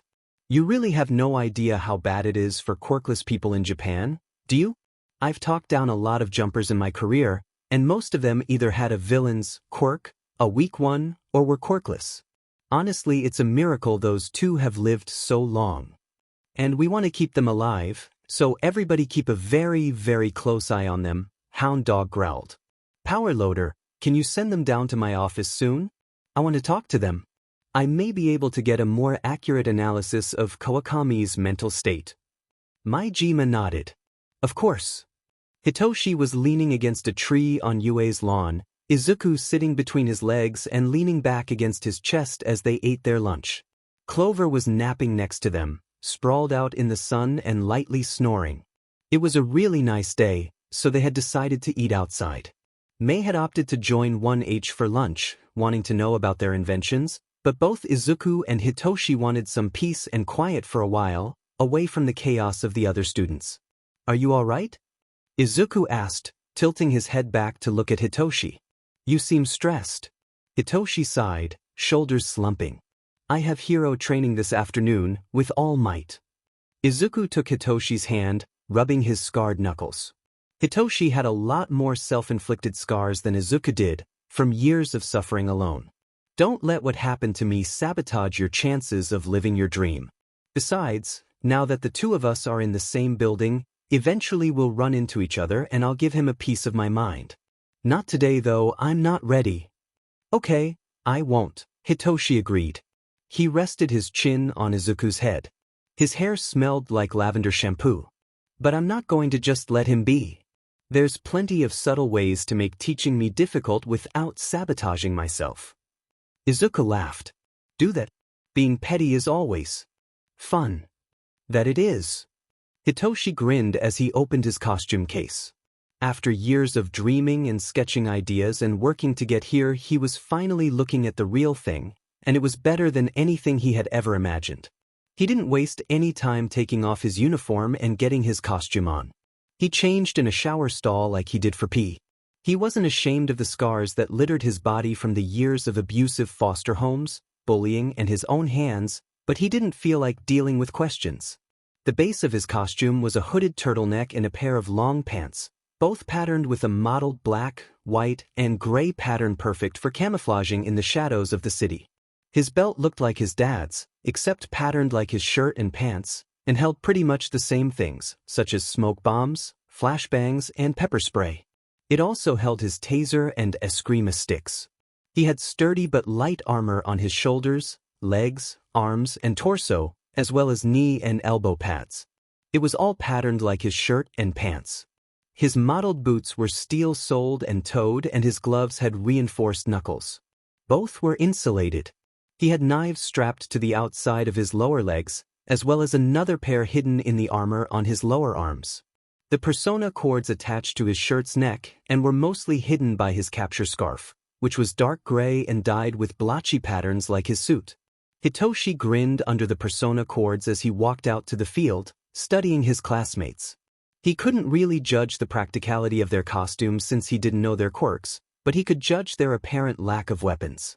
He knew most heroes didn't have weapons, but both of his parents carried knives and pepper spray and weren't afraid to use them, so he knew how useful they were. All Might quickly explained what they were going to do. It was simple enough, 2 versus 2, heroes versus villains, but it seemed like the perfect time to cause an inconvenience, so he raised his hand. Yes, young Shinso? All Might asked, pointing at him with his signature smile that made Hitoshi so very angry. How many other kids besides Izuku had All Might crushed the dreams of? How many had taken their own lives like Izuku had tried to? Hitoshi had always been cynical, including with his views on heroes, and hearing what All Might had done hadn't helped any. I don't think it's a good idea to label some of us villains, and the others heroes, Hitoshi said, crossing his arms. All Might's expression didn't change. It's fine. I'm sure you're all old enough to understand that all of you are all going to be heroes. Hitoshi rolled his eyes and stepped up to the front of the class. Due to the society we live in, it's all too easy to subconsciously become wary of, or even hate, someone who's been labeled a villain, even if they've done nothing wrong. I've personally had problems with that because of my quirk, and I'm sure others here can agree, so how about we change the teams from heroes and villains to defenders and attackers? Hitoshi suggested. To most people it would seem like All Might wasn't fazed, but Hitoshi had spent pretty much his entire life learning to read people, so he knew better. All Might was uncomfortable. Of course. All Might agreed almost too quickly. If it would make you more comfortable. The students were assigned teams, and the teams were paired off against each other. Hitoshi was paired with Uraraka against Bakugo and Ida. He quickly started planning. While he would love to fight Bakugo, in this exercise it would be best to avoid him altogether if possible, and brainwash him if he did face him. Ida would be easy to take out, even if he couldn't brainwash him. After all, the guy was covered in metal, and if there was one thing electricity loved, it was metal. Uraraka, do you have any weapons? Hitoshi asked as they waited outside of the building while Ida and Bakugo got ready. She shook her head. No. Why not? I have my quirk, so I didn't think it was necessary, she replied. Hitoshi sighed and reached into his belt, pulling out his taser and handing it to her. Be careful, that thing is strong enough to knock out All Might on its strongest setting. If you hit yourself, best case scenario, you'll be out for the rest of the match, worst case scenario, you stop your own heart. Uraraka immediately held the taser at arm's length, looking slightly horrified. Why do you even have this? Why not? Was Hitoshi's reply. Once the match starts I want you to go in and start combing the rooms that don't have windows. I'll check the ones with windows from the outside. If you see either Ida or Bakugo, aim the taser at them and press this button. Got it? Uraraka nodded. How are you going to check the windows? There's no stairs. Hitoshi grinned under his mask. I can climb. The match started and he walked around the building as Uraraka headed inside. Once he was at the back he grabbed a window ledge and tested its strength before he started climbing, easily moving from one ledge to the next. His parents had taught him a lot, and that included how to climb buildings, a very useful skill for any hero. At each level he looked through the target building's windows, checking for the bomb. It was on the 5th floor, and only Ida was guarding it. Hitoshi slipped around the side of the building to a window that led to the hallway that connected to the room Ida was in. He slid it open carefully, wincing when it squeaked a bit. That was why he didn't use the window directly into the room. Hitoshi paused for a moment when he heard faint explosions. Luckily Ida didn't know what the persona chords did, so he wouldn't have any reason to suspect his teammate's voice. He crept to the doorway and crouched, adjusting his persona chords to match Bakugo's voice. Hey Four Eyes, he called, making his tone sharper and angrier to match the explosive blondes. Ida immediately responded. Bakugo, Ido dash. He was cut off as Hitoshi activated his quirk and stood, entering the room and walking right by the frozen Ida. Sorry Four Eyes, but I win, he said, still in Bakugo's voice as he laid a hand on the bomb. The attacking team wins. All Might announced over the speakers. Hitoshi released Ida from his control and switched the persona chords back to normal. How did you do that? Ida asked in astonishment as they started walking. He had his helmet under his arm. I thought your quirk was brainwashing. Mimicry too. That's on a need-to-know basis, and you don't need to know, Hitoshi replied. By the time they got back to the observation room, Uraraka and a fuming Bakugo were there too. Uraraka quickly gave the taser back to Hitoshi, and he checked the charge. It was full. Did you use this at all? No, Uraraka admitted. After what you said about it being able to stop someone's heart, I was too scared. That's at maximum charge. It's set at 2. Unless they have, like, a pacemaker or something that would only stun someone long enough to get HNDCFFS on them. I was warning you because I didn't want you turning it up and giving someone, or yourself, a heart attack. All Might cleared his throat. You might want to look into getting some less lethal weapons. Says One Punch Man himself, Hitoshi shot back. I don't think my taser is any more dangerous than your fists. Ida looked horrified. You shouldn't speak to All Might like that. What's he gonna do, expel me? He doesn't even have a teacher's license, Hitoshi shot back, narrowing his eyes. Ida gasped. He is our sensei. You need to respect him. Hitoshi glared hard. I don't need to respect anyone. Respect is earned, and he hasn't earned it. Now, are we going to spend the rest of class arguing, or is the next group going to get to go? All Might quickly took the opportunity to continue the class, not addressing Hitoshi's behavior at all. He really was bad at teaching. Hitoshi made mental notes about his classmates as they all had their turns. He was seriously concerned about a few things by the time the class was over. Was the invisible girl wearing clothes at all? That was disturbing to say the least. If she had come up with that design, the costume designers should have refused, and if she didn't, that meant that adults had made sure a teenager would have to be naked. That was beyond screwed up. The girl with the creation quirk had a revealing costume, but she seemed comfortable in it, and as long as she was choosing to dress that way, there wasn't really a problem besides lack of armor, and this was a problem most of his classmates had. Todoroki's costume was also beyond confusing. Hitoshi had seen just how powerful Todoroki was when he froze the building, but being half covered in ice would severely limit his mobility and slow him down. There was also something about Todoroki that rubbed Hitoshi the wrong way. Something in his uncovered eye, the way he held himself, and the way he spoke set off alarm bells in Hitoshi's head. He made a mental note to keep an eye on the other boy. And of course, there was the one student Hitoshi really wanted to tase. Mineta was perverted and disgusting, and Hitoshi made it a point to stand between him and the girls, giving the much shorter boy a death glare that promised pain if he crossed Hitoshi. He was most definitely going to be bringing Mineta up to show Yuta and Hisashi. Izuku's day started off well. He had gotten a good night of sleep, and his chronic pain was almost non-existent, which was a rare but welcome occurrence. He took his meds, fed Clover, and made his way down to the common room. It was decidedly less chaotic than the first day, and most of the class was scattered around the room, eating, or in Uchiyama's case, drinking, their breakfasts. Izuku made himself some eggs and sat at one of the tables, where Okita was sitting. She was eating a sandwich with one hand and reading a book titled The Battle of the Labyrinth with the other. Izuku vaguely recognized it from a forum he had found about a year back dedicated to pre-quirk books. Izuku personally thought those old books were better since they were written before superpowers were commonplace. Back then, powers were still something that didn't exist, and the way the stories were written reflected that.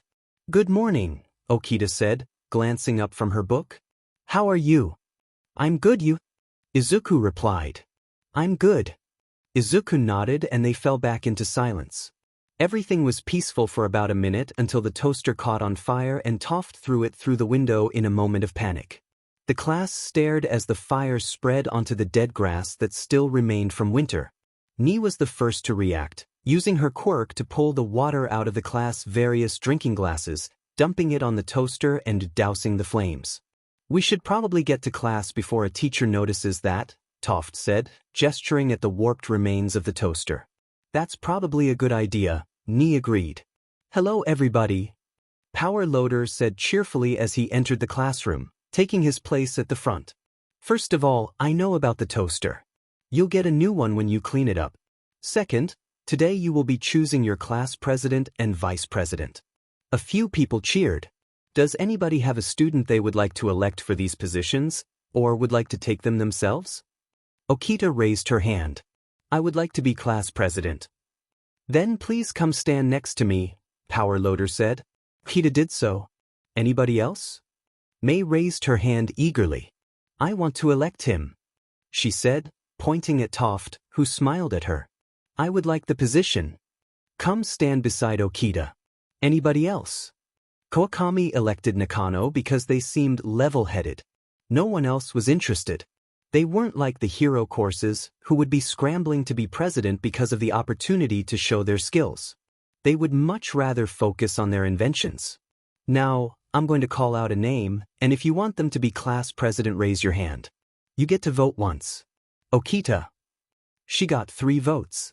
Toph. 2 votes, from Izuku and Mei. Nakano. Kawakami stayed true to her election and voted for them, despite knowing they would lose. Everybody back to your seats now, Power Loader said. So it looks like the class president is Okita Rika, and the vice president is Toft Bjorn. Now that that's done, on to our next topic, the school festival. As I'm sure many of you know, towards the end of every year in November, UA hosts a massive festival. Each class comes up with and creates something for that festival, usually based on their course. For example, business students often do stands or services of some kind, general studies tend to be wild cards, and the hero courses are usually flashy and dramatic. The support courses are known for what we do every year, a tech exhibition. Each class works together to make 10 to 20 inventions which they display.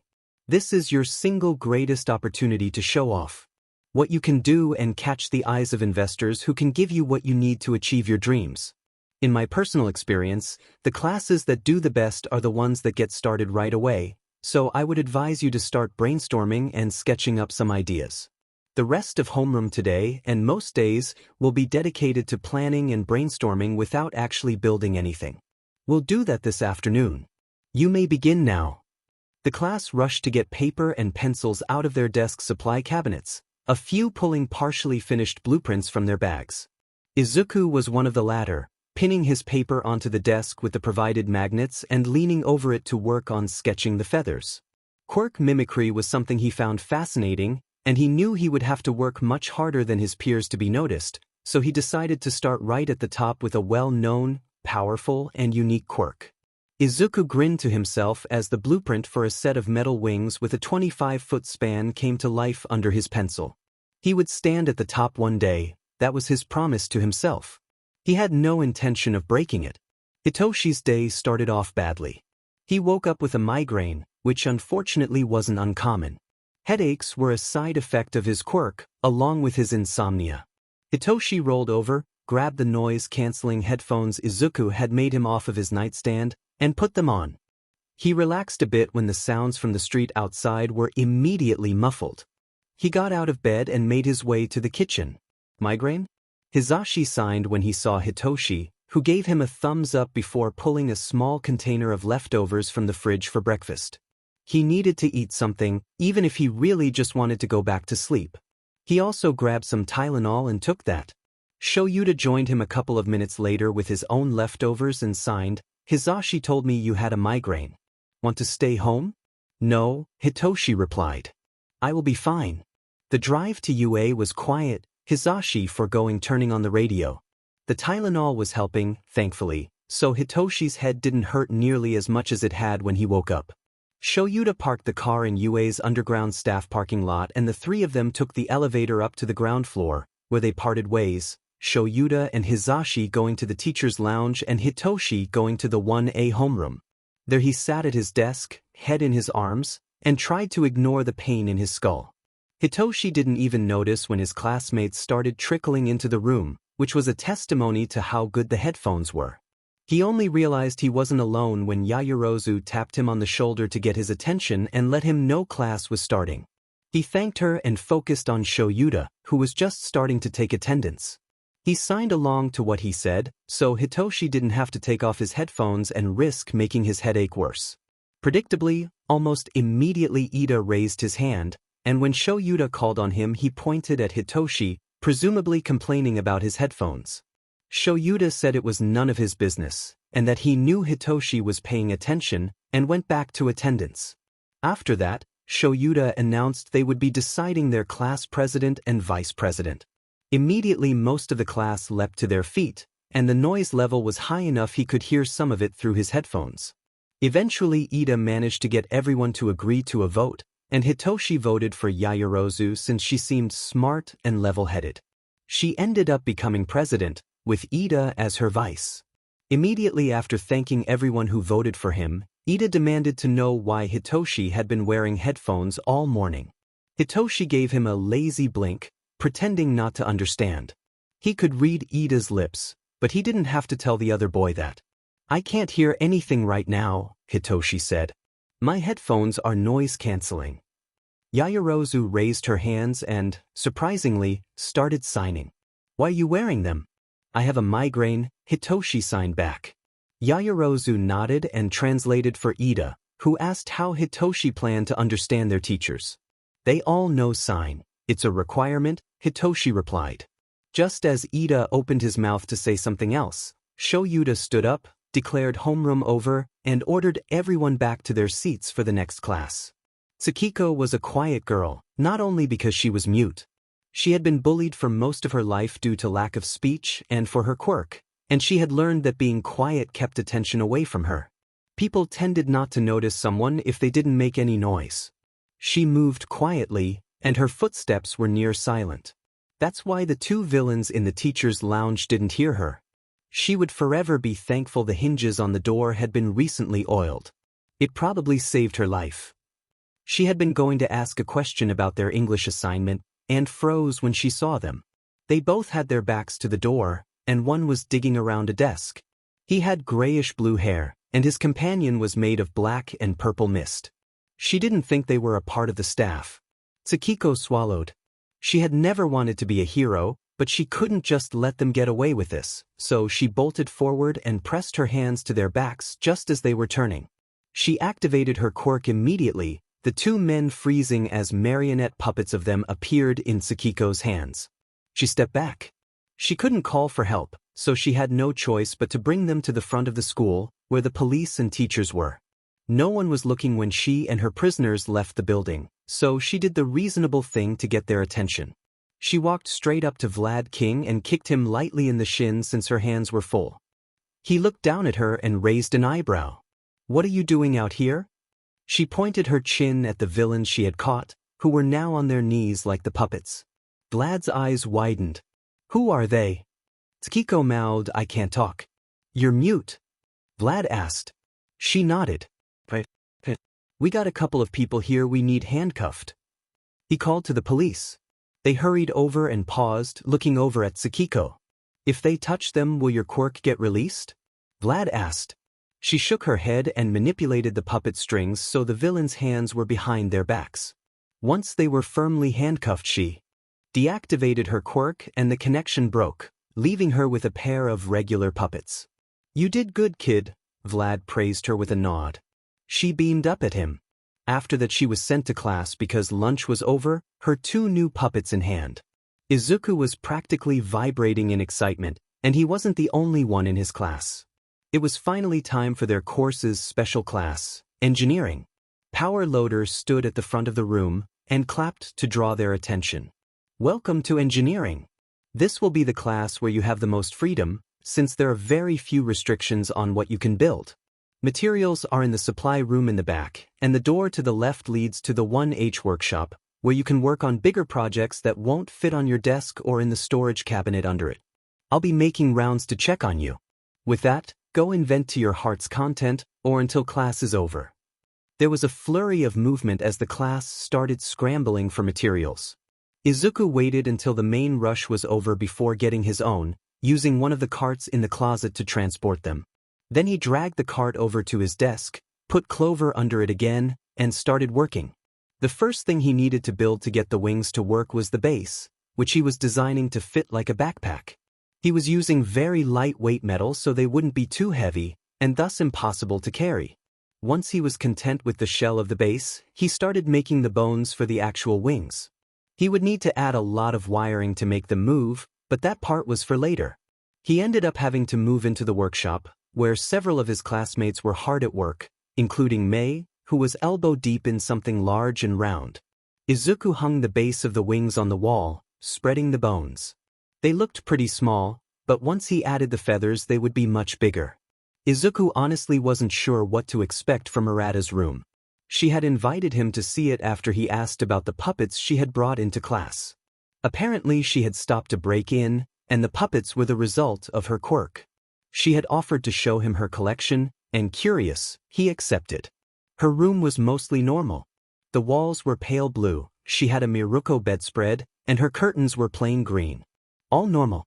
The decidedly not normal part about it was the roughly 24 marionette puppets hanging from her floor and walls. Izuku watched as Arata pulled out a hammer and a box of nails from one of her dresser drawers, hammered 2 nails into the wall above her bed, and hung the puppets from them. "What do you think?" Arata asked, using the voice app on her phone. It's very interesting, Izuku answered honestly, a bit unnerved but still finding it interesting. Was this some sort of hoarding behavior caused by her quirk? Or did she just do it because she wanted to? I've never seen anything like it. Arata smiled at him, and Izuku smiled back. He liked his classmates. Certain quirks were bad matchups, that was a fact, but it was rare that two clashed badly enough that both parties could be injured just by touching each other. Mizuno and Kaminari Denki were passing by each other in the cafeteria when Mizuno's tail hit Kaminari's ankle. Immediately the two froze and then collapsed, electricity sparking alone Mizuno's spikes. Their expressions were contorted in pain but they seemed unable to separate themselves. "I'll get a teacher," Kita said, sprinting away. Luckily Cementos had just entered the cafeteria so she was able to get his attention quickly. It was also extremely lucky that since he was made of cement he was immune to electricity and was able to pull Kaminari and Mizuno apart. The two lay on the ground, twitching and unconscious. Cementos pulled out his phone and sent a text, presumably to Recovery Girl. While he waited for her, Cementos cleared a circle around the two boys and a path to the door. A minute later 4 medbots carrying 2 stretchers came into the room, followed by Maijima and Aizawa. Kaminari and Mizuno were loaded onto the stretchers by Cementos and carted away, leaving their classmates to wonder if they'd be okay. Maijima sat in the corner of Yue's generator room, one hand on a lever that would turn off the wires currently pulling the excess electricity out of Mizuno. Kaminari was in Recovery Girl's office, a charging cord in his mouth so he could gain the stolen electric charge back. Apparently when the two had touched Mizuno's quirk had immediately latched onto the massive reserve that was Kaminari and started leeching the electricity out of him. Mizuno had been overloaded and Kaminari had been drained, leading them to their current predicaments. Thankfully both were expected to get out unharmed, if not tired. About 10 minutes later Maijima cut the charge, disconnected the wires, using rubber gloves of course, and transferred Mizuno to a stretcher so the robots could bring him back to Recovery Girl's office so she could keep an eye on him for a while. Izuku stared at the paper in front of him, racking his brain for ideas. He was trying to work on the wings, he wanted to work on the wings, but he just couldn't focus. He propped his chin up with his hand, tapping the eraser of his pencil against the table. He sighed through his nose, the sound easily drowned out by his classmates, who were all busily working on their own projects. He hated days like this, when he needed and wanted to do things, but just couldn't. It was a hard feeling to describe, but he would say it was like there were weights all over his body and in his mind, dragging him to the floor and leaving him to become a barely functioning heap. Izuku's forehead hit the table. Clover rested her head on his lap and he rubbed her behind the ears. It helped a little. He turned his head when someone poked his shoulder. Mei was standing next to his desk, looking worried. "Are you okay?" Izuku shrugged. "It's one of those days. Everything's too much and it's going too fast and I just want to lay down and sleep for a decade but I can't. Every time I try I start spiraling and I feel like I'm going to be sick. I'm so tired. Is there anything I can do?" "Not really. Why don't you ask Power Loader to excuse you for the day? I'm sure he'd be willing to." Izuku thought for a moment before shaking his head. "I don't want to be alone. Besides, the day's almost over. I'll be fine until then." "Alright, call me if you need anything." "I will." That was a lie. Izuku wouldn't bother her. She already did so much, offering her time when she could be inventing her favorite thing. He didn't want to burden her more. He didn't want to burden anyone more than he already had, but he did just by existing. He wrapped an arm around his head, hiding from the world. Clover whined and crawled onto his lap, nuzzling into his chin and forcing him to raise his head. She liked him and he smiled a little, feeling a bit better. "Do you want to watch a movie?" Hitoshi asked Izuku after school. "You look like you've had a rough day." Izuku took Hitoshi's hand. "I would." "Your dorm?" "Yeah." The two walked together in silence, pressed against each other's sides. When they got to the 1H dorm they went straight to Izuku's room where they wrapped themselves in a fuzzy blanket with Clover at their feet and chose a new animated movie that had recently come out. Izuku didn't really pay attention to the plot. He just lay with his head in Hitoshi's lap as his boyfriend ran his fingers through his hair, gently working out the knots and rubbing his scalp. For the first time that day, the voices that crept into his mind like shadows were silent. It didn't take Izuku long to fall asleep. Rin sat in their room and tapped the end of their pencil against their cheek absent-mindedly as they looked over the videos of Class 1A Power Loader had given them per request. They loved costume design, it was their passion, and they honestly didn't understand how some of the hero class designs had gotten approved.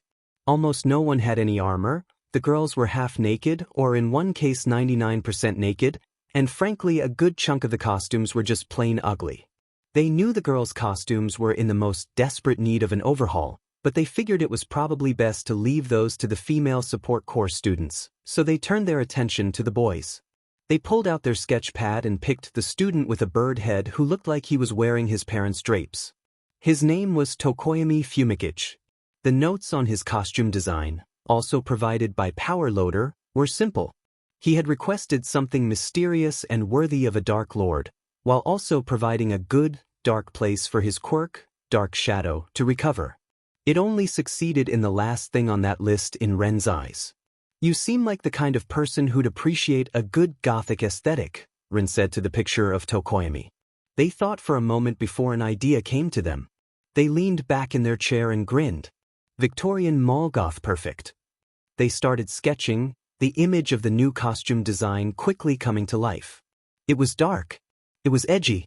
It was practical. It was beautiful.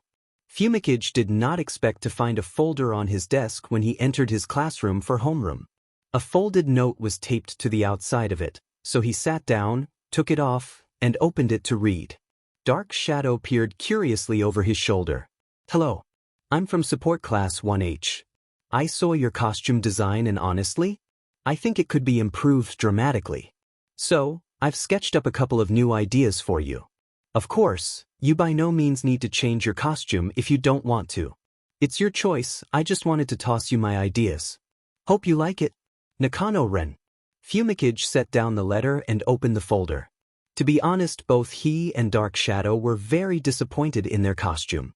They had been hoping for something much more dramatic that really spoke to the shadows and the darkness in their souls. Dark Shadow actually squealed when she saw the sketches. Tokoyami didn't do the same, it was rather undignified to squeal, but he liked the sketches just as much as Dark Shadow. "I see you got a folder." Tokoyami jumped a little and looked up to see Aizawa standing beside his desk. Aizawa held out his hand. "I should probably explain folders to the class. Can I please use yours as an example? I'll give it back after I'm done." "You may," Tokoyami said, handing the folder and note over to Aizawa, who went to the front of the room and called the class to attention. "As I hope you all are aware, UA has an entire course dedicated to support work, such as support gear and costume design. These students are often looking for any way to get closer to their goals, which often leads them to taking interest in the hero course." Aizawa held up the folder.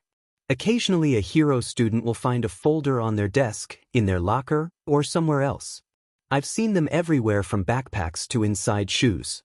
These folders usually have a note, or some other indicator of who it came from or at the very least which class it came from. If you like any of the ideas in the folder, after school you'll go to the classroom of the class you got it from and talk to the students there.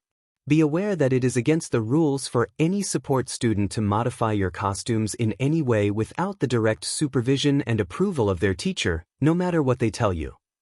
After school, Fumikage slung his backpack over his shoulder and split off from his classmates, intent on going to get his costume changed, when he realized he didn't know where the 1H classroom was. "Looking for 1H? Shinso asked, stopping beside him. Fumikage nodded.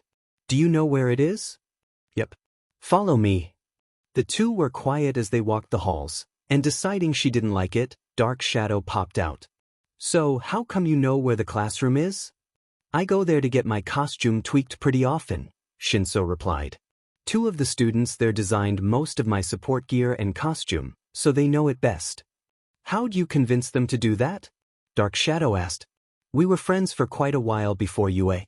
I didn't need to convince them, they asked. I think I'm kind of their test dummy in a way." Dark Shadow laughed, and after a moment of silence Shinso said, "I realize I don't actually know your name. I'm Shinso Hitoshi." "Tokoyami Fumikage." "I'm Dark Shadow." Shinso eyed Dark Shadow curiously. Are you sentient? Yep. Dark Shadow answered cheerfully. I had a classmate with a sentient quirk once. It was this funky little orange blob that ate candy and hugged sad people. Here's the 1H classroom. At least a few people should still be hanging around. Shinsu's prediction turned out to be true.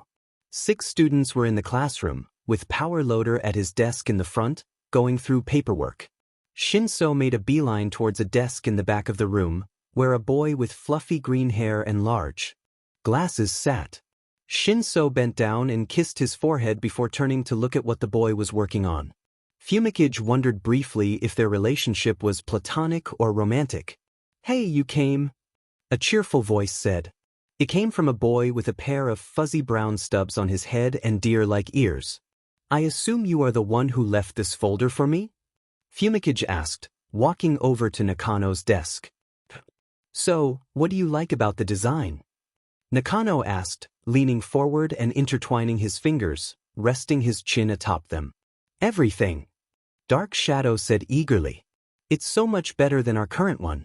We look like we're wearing a sheet. Fumikage nodded. What? Dark Shadow said. Nakano's grin stretched to Cheshire Cat levels and he pulled a measuring tape out of a drawer on his desk. Wonderful. So first I need to take a few measurements. Take off your uniform coat and tie. Fumikage obeyed Nakano's commands until he had all the measurements he needed. Now we get to do the fun part and start getting everything properly sewn, Nakano said with a grin, leading Fumikage into a closet off of the workshop that was filled with fabric. So how this works is I'll design the costume and then I'll send it to one of the support companies UA works with, where they'll make any necessary adjustments to make sure it's actually hero grade. Then they'll send it back, you'll get your costume, and I'll get a list of improvements I can make in the future. Now, which of these blacks do you prefer? The one on your left, Fumikage said, pointing. Good pick. This one has more violet undertones, which will match well with Dark Shadow.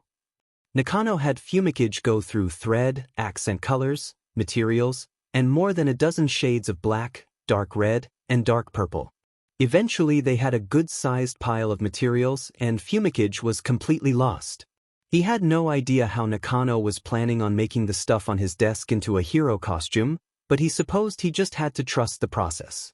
1H were eating lunch together in the cafeteria when they were approached by 2 students.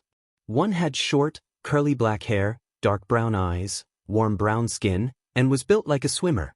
At least his top half was. His lower half was a long tail that mostly rested in a pouch underneath the seat of his wheelchair. It resembled a koi betta fish's, except much longer. If Izuku had to guess, he'd estimate it was around 10 feet long, not including the caudal fin.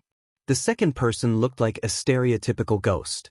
She was see-through, had chest-length white hair, pure white eyes, and snowy skin. Hello, the ghost-like girl said with a smile. My name is Isuri Amaya, and this is Hattori Kenichi. She gestured at the boy and he waved. We're the class presidents of classes 1F and 1G respectively. We figured we should probably introduce ourselves, since we're automatically rivals being in different classes and all. I'm 1HS class president. My name is Okita Rika. Toft Bjorn is my vice. Toft waved to indicate it was him Okita was talking about. It's nice to meet you. It's nice to meet you as well. I heard you guys already got the attention of some of the 1A kids, Hattori said, immediately getting down to business. Yep. I'm redoing the costume of the kid with the bird head in 1, Nakano said. So don't try to take him. Mei and I made most of the costume and support gear for the boy with fluffy purple hair in 1A, Izuku added. We're his suppliers. Got it? I'm planning on talking to the girls from both classes. Their costumes aren't great, Isuri said with a frown. Then she spotted a group of said girls a few tables away, just sitting down with their food. Seeing an opportunity, she excused herself and walked over to them. She didn't make a sound as she moved, just like a movie ghost. Realizing the competition was now on, Okita jumped from her seat to go promote 1H. Well, I suppose we'll see who's the best support class in our year, Toft said, shaking hands with Hattori. That we will, Hattori agreed. I wish your class the best of luck with your inventions. I wish the same to yours, Toft replied. Higuri was sitting on a couch in the staff room, enjoying his lunch and a mug of coffee. He wasn't on cafeteria duty today, so he got a peaceful lunch. "Hey Madoka," he said as the 1F homeroom teacher sat on the couch across from his. That one had a gap in the bottom of the backrest for tails. Bando Madoka had a mutation quirk called Dragon, which made her a primarily dark blue dragon. Her snout, horns, spikes, throat, hands, lower arms, feet, lower legs, and the underside of her tail and wings were gold. Nomura Minako, the 1G homeroom teacher, sat in an armchair between the two of them. She had curly blonde hair, lavender eyes, fair skin, and was built like a 7'1" brick. Higuri greeted her as well. "How's your guys' day been going so far?" Madoka asked. After teaching together for 6 years, they were all on a first-name basis. "My class is chaotic to say the least," Higuri replied. "There's 2 students, Midoriya and Hatsum, who have known each other for a few years and it shows. They work wonderfully together, but they're absolute menaces. They've caused more explosions than the rest of the class combined." Minako snorted. "I was lucky. My class is pretty calm this time around. There hasn't been any major property damage or injuries. Not yet at least." "Lucky," Madoka said. "My class managed to cause a gas leak and we had to evacuate that whole corner of the school. We're lucky a fire didn't start, especially considering one of my students breathes fire." Higuri winced in sympathy. "That sounds bad. So Minako, you claim your class is calm. What's the worst they've done?" "They put their vice president in a straitjacket and hung her from the ceiling because she said she put milk before the cereal." "You're right, that is calm. I would have expected a crucifixion." "Same here," Madoka agreed. "Where did they get a straitjacket?" "I have no idea, but I'm kind of afraid to ask." Higuri nodded. "Sometimes it's best just not to know." All of a sudden they all felt a chill go up their spines. They shared a look before bolting from the staff room to the cafeteria. Madoka and Higuri yanked the students away from the box they were crowded around while Minako used her quirk to create a force field around it. Less than 5 seconds later it exploded, completely vaporizing the corner of the table it was sitting on. All 3 teachers turned to look at the culprits. They were from Class 1G. Minako sighed deeply, shoulders slumping. So much for her having the calm class. Kasumi was miserable. Rolling waves of pain in her gut made her nauseous as she held the heat pack over it, wishing it did more. She hated being female. She hated that her body did this every DMN month. She hated how much it hurt and how much time she wasted scrubbing blood out of her clothes and sheets. There was a knock at her door and Kasumi called, "Who is it?" "Okita," the class president called back. "You didn't show up for class this morning, so I came to check on you. Can I come in?" "Yeah." Okita opened the door and as soon as she saw Kasumi her face filled with sympathy. "Are you on your PRD?" "Yeah." "Is there anything I can get for you?" Kasumi thought for a moment before answering. "Can I have some chocolate?" "Of course. I'll be back in a couple of minutes." True to her word, a couple of minutes later Okita returned holding a bar of chocolate. Kasumi took it, broke off a square, and put it in her mouth, letting it dissolve. "Thanks. You're amazing." "It's no problem," Okita assured. "I'll tell the teachers you're not feeling well. Before I go, is there anything else you want or need?" "No, I'm good. Thanks again." "You're welcome. I hope you feel better soon. Feel free to text me at any time if you need anything." Okita had insisted on giving the whole class her number so they could contact her about any problems. She took her role as class president very seriously. Okita left to go back to class and Kasumi rolled onto her side, closing her eyes to try and take a nap. Hitoshi wasn't sure how it was possible to love someone this much. He didn't fully understand all of the emotions that came with that love, like the way his heart seemed to swell every time he looked at Izuku, or how butterflies appeared in his stomach whenever they touched. Logically, he knew he was still in the honeymoon phase of his relationship. Logically, he knew most teen romances didn't last. But for once he put aside logic and just let himself feel. He let himself feel giddy and warm and happy. Happiness had been a rare emotion in his life before his parents adopted him, so he basked in every little bit he got. Hitoshi was sitting on his bed, Izuku in front of him and Clover's head on Izuku's lap. Hitoshi hummed quietly to himself as he ran the brush through the thick green curls, working out the knots. Izuku's eyes were closed and he wore a content expression. His hair stopped just past his shoulders, not long enough to be a bother but not so short it couldn't be pulled back. Hitoshi's humming unconsciously turned to quiet singing. I've been reading books of old, the legends and the myths. Achilles and his gold, Hercules and his gifts, Spider-Man's control, and Batman with his fists, and clearly I don't see myself upon that list. Hitoshi continued singing, slowly raising his voice from the whisper he had started at. He loved singing, but so many years of being told his voice was a curse made him reluctant to do so. When he reached the end of the song, Izuku looked over his shoulder and said, "That was beautiful. I didn't know you could sing." Hitoshi shrugged, a bit embarrassed. "I don't do it often. Most people don't like hearing my voice." "Well, I like hearing it. It's beautiful, no matter if you're singing or just talking. I could listen to your voice for hours." Hitoshi's cheeks grew hot and he was sure he was bright red. He smiled at Izuku, knowing he definitely looked love-struck. "I love you so much." "I love you just as much," Izuku replied, smiling back. "Let's switch spots. You pamper me so much, I have to return the favor. I can also listen to more of your singing if you want to." "A light?" Hitoshi agreed, setting down the brush. They switched spots, and Izuku started brushing his hair. Hitoshi had a sensitive head, so the brush sent pleasant tingles through him as it ran over his skin. This kind of attention also helped with his headaches, which was a big bonus. Hitoshi took a deep breath and started singing again, this time a song he'd listened to countless times. It made him feel hopeful and like he could truly reach his dreams, no matter how high they were. I don't ever want to be someone who will never recognize themselves. I don't ever want to be someone hollow from the inside out. This could be all we've been looking for. This could be all we've been waiting for. Ooh, ooh, ooh, ooh, ooh. Izuku soon started tapping his foot to the beat of the song. Then he asked, "Dance with me?" Hitoshi grinned and got to his feet, turning his phone's speaker up as he started playing the song. He took most of Izuku's weight as they started dancing, Hitoshi singing along to the music. I don't ever want to be someone who follows everybody else. When everyone is busy out chasing, I'll make another road myself. 'Cause I know I was meant for something more, there's gotta be something here worth fighting for. There was so much worth fighting for. So he would keep fighting, even when he felt like it was impossible. He'd keep fighting and he'd take the path he wanted even if he had to pave it himself. On and on and on we're dreaming, back to where we first believed in.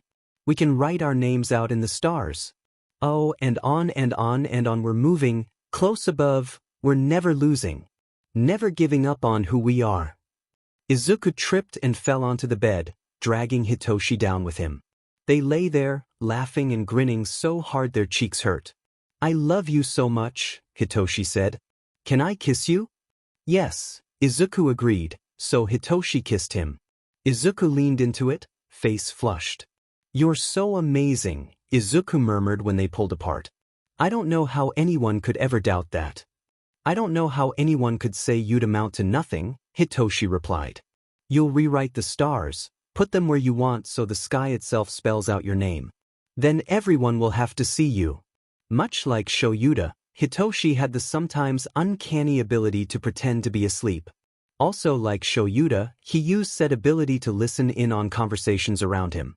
Was it a morally questionable thing to do? Did they do it anyway? Also yes. Which was exactly why he heard the horrifically disgusting things Mineta said to Yaoyorozu as she helped direct the last few students into their seats. It made Hitoshi feel sick and they weren't even aimed at him.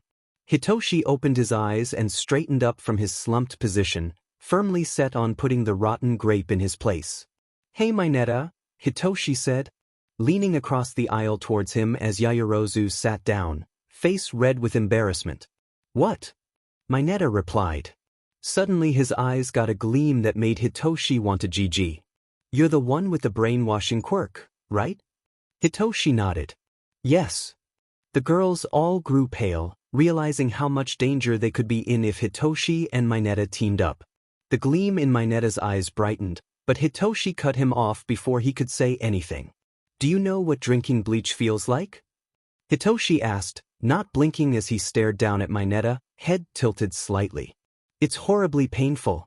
It burns on the way down, and it burns even worse on the way back up when you vomit. It's truly an indescribable agony, but I would say it feels like a burning knife being taken to your stomach, throat, and mouth over and over and over again. I bet it would be even worse if someone forced you to drink it. Mineta shrank away from Hitoshi, who leaned a bit closer, still not blinking. Shinso, you shouldn't threaten our classmates. Ida scolded, standing up and doing his odd hand chop motion. I wasn't threatening him, just sharing a fact, Hitoshi replied, still staring down Mineta. How do you even know that? Uraraka asked, looking very disturbed. Hitoshi broke eye contact with Mineta and met hers. I know a lot of strange things, he said before returning to his slumped, pretending to be asleep position and ignoring his classmates. Shoyuta smirked to himself under his scarf as he listened to Hitoshi. Mineta, he called. Get off the bus and go to the principal's office. You'll wait there for me to get back from this class. UA has a zero-tolerance policy for harassment, which means you are expelled. What? Mineta shrieked. I know you heard me. Do not make me repeat myself. Do as I said now. Mineta cowered under Shuta's glare and scurried off the bus. Shoyuta turned to Yaoyorozu. Are you okay? She nodded, still red. I'll be fine. But if something like that happens again, to any of you, he directed that part to the whole class. Tell me. I'll take care of it. After getting many nods of confirmation, Shoyuta told the bus driver they were ready to go. As the bus started moving, he started thinking. Shoyuta knew where Hitoshi's knowledge of what drinking bleach felt like came from. He would always remember holding his newly adopted son as Hizashi called an ambulance. Bloody bile had dripped down Hitoshi's chin as he gagged, his whole body shaking. The memory showed up in Shuta's nightmares sometimes, and always left him with tears on his cheeks when he woke up. Hizashi and he had known Hitoshi wasn't in a good place when they adopted him, but they hadn't realized just how bad it was. They were careful, locking up anything that could be dangerous. They hadn't expected Hitoshi to steal money out of their wallets and buy bleach with it. In retrospect, Shoyuta had felt beyond stupid. That was exactly the kind of thing he would have done as a teenager if he was in Hitoshi's shoes. Shoyuta forced himself out of the memories. That was 3 years ago. Hitoshi was doing so much better now. Yes, there were bad days and times he hurt himself, but they were growing fewer and further between. After the Mineta incident, Hitoshi decided to take advantage of his pretending to be asleep pose to try and actually fall asleep. He was just about to doze off when his phone buzzed in his pocket, making him jump a bit. He pulled it out to see a message from the Trouble Trio chat. Strawberry, we had a free PRD and decided to see how much Izuku can deadlift. Attached was a video file, so Hitoshi clicked on it. Izuku was laying on a bench in the gym with one of his classmates, a burly guy with white and brown hair, as his spotter. Izuku had changed into a tank top, which showed off the way the muscles in his scar and freckle-covered arms flexed and strained as he lifted the barbell. He held it with his arms fully straightened for a few seconds before lowering it. He almost dropped it, but managed to put it back on the rack safely with the help of his spotter. Mei cheered from out of frame and Izuku sat up with a wide grin, looking very proud of himself. Hitoshi's face was burning. Because Izuku used his upper body and arms for everything, including a whole lot of moving very heavy pieces of metal, he was very muscular everywhere above the waist. The sweat from his workout was making the tank top stick to his skin, outlining more of his muscles, and he had a deep flush to his grinning face. Oh, someone's face is red. Ashido called, drawing attention to Hitoshi. He put his phone back in his pocket and hid his face in his scarf, groaning as Ashido continued to tease him, asking who the lucky lady was. You need to stop teasing him. Ida reprimanded Ashido. He's clearly uncomfortable. Hitoshi opted to put on his noise-canceling headphones for the rest of the ride. When they got to the USJ, 13 was there to greet them. She told the class about it, clearly excited and passionate about the building she had designed. It made Hitoshi smile. When she was done, 13 led them all down the stairs and to the water area. By the time they got to the bottom, Hitoshi was a bit out of breath. He dreaded the walk back up. Can anyone here not swim? 13 asked the class. No one raised their hand. Good. So today we're going to be starting off nice and simple with a few bridge rescue exercises. You'll be working in randomly assigned trios based off of your seat numbers and a random draw. One of you will be the victim pretending to drown and the other two will be the heroes saving them. 13 used a number generator on her phone to assign the teams. Hitoshi ended up with Kirishima and Shiro. Kirishima was enthusiastic, but Shiro seemed a little nervous around Hitoshi. You three go first. 13 called, pointing at the group that consisted of Ida, Azui, and Koda.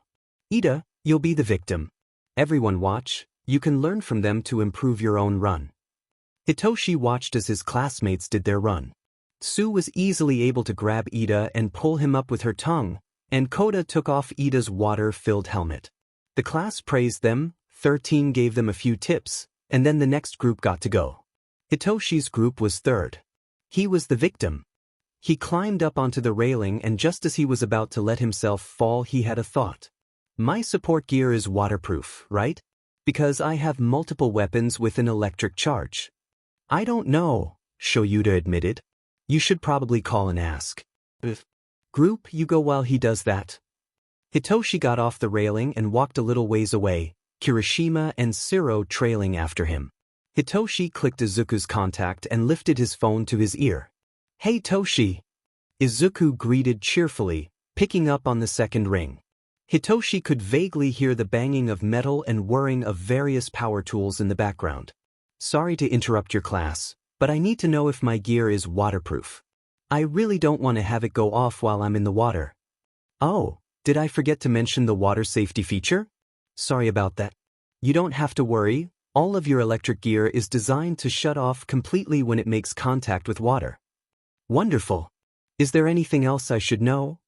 What fun is there if I tell you every little feature of your gear? Hitoshi could practically hear Izuku's grin. You're insufferable. I love you. Love you too, Toshi. With that, Hitoshi hung up and tucked his phone away, making sure to seal the pocket so he wouldn't lose it. Kirishima and Shiro were watching him with open curiosity, but didn't say anything. Good news, I won't turn this lake into a death pool, Hitoshi said as he walked back over to the teachers. Uraraka, Todoroki, and Tokoyami had just finished their run. That is good news, 13 replied. How about you three go next? Hitoshi gave her a thumbs up and climbed up onto the railing again, letting himself fall and going completely limp in the water as he started to sink. A moment later, Kirishima dove after him, swimming down to Hitoshi and grabbing his shirt to pull him back up. Hitoshi struggled a bit, but Kirishima easily pulled him to the surface, where Shiro pulled them up with his tape. Shiro and Kirishima quickly became focused on their classmates, smiling widely as they accepted the praise. Just like a real hero with the media, Hitoshi thought, standing up. Well, this is training, so I can show them their mistake easily enough. Hitoshi met Shuta's eyes, winked, and collapsed, going ragdoll limp and closing his eyes. A few of his classmates cried out, and a moment later someone was shaking his shoulder. Hitoshi didn't react, holding his breath. He's not waking up. Kirishima said, panicked. Sensei, what do we do? Hitoshi sat up with a yell, causing Kirishima to fall back with a scream of shock. Hitoshi lay back down and started laughing, grinning widely. What the hell, man? Shiro demanded. You don't just leave a drowning victim, Hitoshi said through his laughter. If this was real, I could have died. He's right, even if this wasn't the best way to teach you that, Shoyuta sighed deeply. Get up, problem child. The floor is so comfortable though, Hitoshi shot back, grinning. Shoyuta grabbed Hitoshi by the scruff of his suit and hauled him to his feet. Go stand with the rest of the class, you're wasting time. Hitoshi walked back over to the class, standing towards the back of the herd. His classmates were not so subtly staring at him, probably wondering how he wasn't terrified of Shoyuta. Hitoshi decided to change outside of a stall when they got back to UA. That turned out to be a mistake. A moment after he pulled his shirt off, he heard a sharp intake of breath. What happened to your back? Kirishima asked, stunned. Hitoshi stiffened and quickly put on his uniform shirt, hiding his many scars. None of your business. But there are so many, Kirishima said. When Hitoshi looked at him, his face was full of worry. Did someone do that to you? Are you in danger? Logically, Hitoshi knew Kirishima was just worried, but his scars were a sore spot and he didn't like talking about them. His eyes flitted over his classmates. They were all watching. They all had looks of horror, worry, and disgust. I said it's none of your business. His tone was sharper this time. If someone's hurting you, you need to tell a teacher, Kirishima insisted, stepping forward. Those scars are bad. I said it's none of your business. Hitoshi snapped, glaring. I'm fine. He grabbed his costume case and clothes and retreated to a stall, regretting his decision to ever leave its protection. Izuru was scared. The amount of scars Shinso had was beyond worrying, and Izuru thought he was probably being abused. He planned to talk to Aizawa, but the stoic man was nowhere to be seen. Izuru did, however, run into Midnight, almost literally. She caught him by the shoulders, helping steady him. Watch where you're going. She joked, smiling at him and letting go of his shoulders. Well, she wasn't his first choice, but she was a teacher and a hero. Can I talk to you alone? He asked her. Of course. There's an empty classroom right over here. She led him to the classroom and sat on the teacher's desk, legs crossed. So what did you want to talk to me about? I think Shinso is being abused, Izuru told her, wringing his hands nervously. Why is that? Midnight asked, leaning on her knees. We were changing out of our hero costumes and he was covered in scars. There were so many and whatever caused them must have been really, really bad. Midnight nodded. You did the right thing by telling me. You don't have to worry, Shinso is safe. Izuru nodded, shoulders slumping with relief. I'm glad. Please make sure to always come to me or another teacher if you ever think someone is in danger, alright? You might be wrong, but being wrong and telling is better than being right and staying quiet, Midnight told him. Izuru nodded. I understand. Dad? Papa? Shoyuta closed his book and looked over the back of the couch while Hizashi sat up from where he was laying with his head on Shuta's lap, half asleep. Hitoshi was standing in the doorway to his bedroom, tear-filled eyes fixed on the floor. He wasn't wearing a shirt and blood was dripping down his right arm and stomach from his shoulder and upper chest, which bore several cuts. He also had blood on his left hand, likely from holding whatever blade had made the cuts. Immediately Shoyuta and Hizashi stood and approached their son, who was trembling as he hugged himself, looking ashamed. Let's get you cleaned up, okay? Shoyuta said gently. He knew one of the worst things they could do was make Hitoshi feel judged or like they were angry at him for his relapse. Hizashi, can you please take care of the blood on the carpet? Of course, Hizashi agreed, going to the kitchen to get the cleaning supplies while Shoyuta led Hitoshi to the master bathroom, where Hitoshi sat on the closed toilet. I was 6 months clean, Hitoshi whispered as Shoyuta got out the first aid kit. Why did I relapse? Shoyuta shrugged, pulling on a pair of rubber gloves. It could be a lot of things. Did something happen at school? Are you really anxious about anything? Hitoshi thought while Shoyuta started cleaning his cuts. Well, earlier today, when we were changing after hero training, my classmates saw my scars. One of them, he asked, and the looks they all gave me, it reminded me of middle school. He kept pushing and I got overwhelmed and I dash. He cut himself off, sniffling. Shoyuta nodded in understanding. Shortly after Hizashi and him had adopted Hitoshi, his classmates had found out about him cutting. After only a few days the entire school knew, and they started bullying him for it. Their words were cruel and, mixed with the bullying for other reasons and suicide baiting, had pushed Hitoshi to his first suicide attempt. The smell of bleach still made Shoyuta nauseous. If they ever try to start anything, tell me, okay? Shoyuta said, finished cleaning the cuts. Luckily most of them had already stopped bleeding, and none were deep enough to require stitches. Hitoshi nodded. I'm sorry I didn't tell you.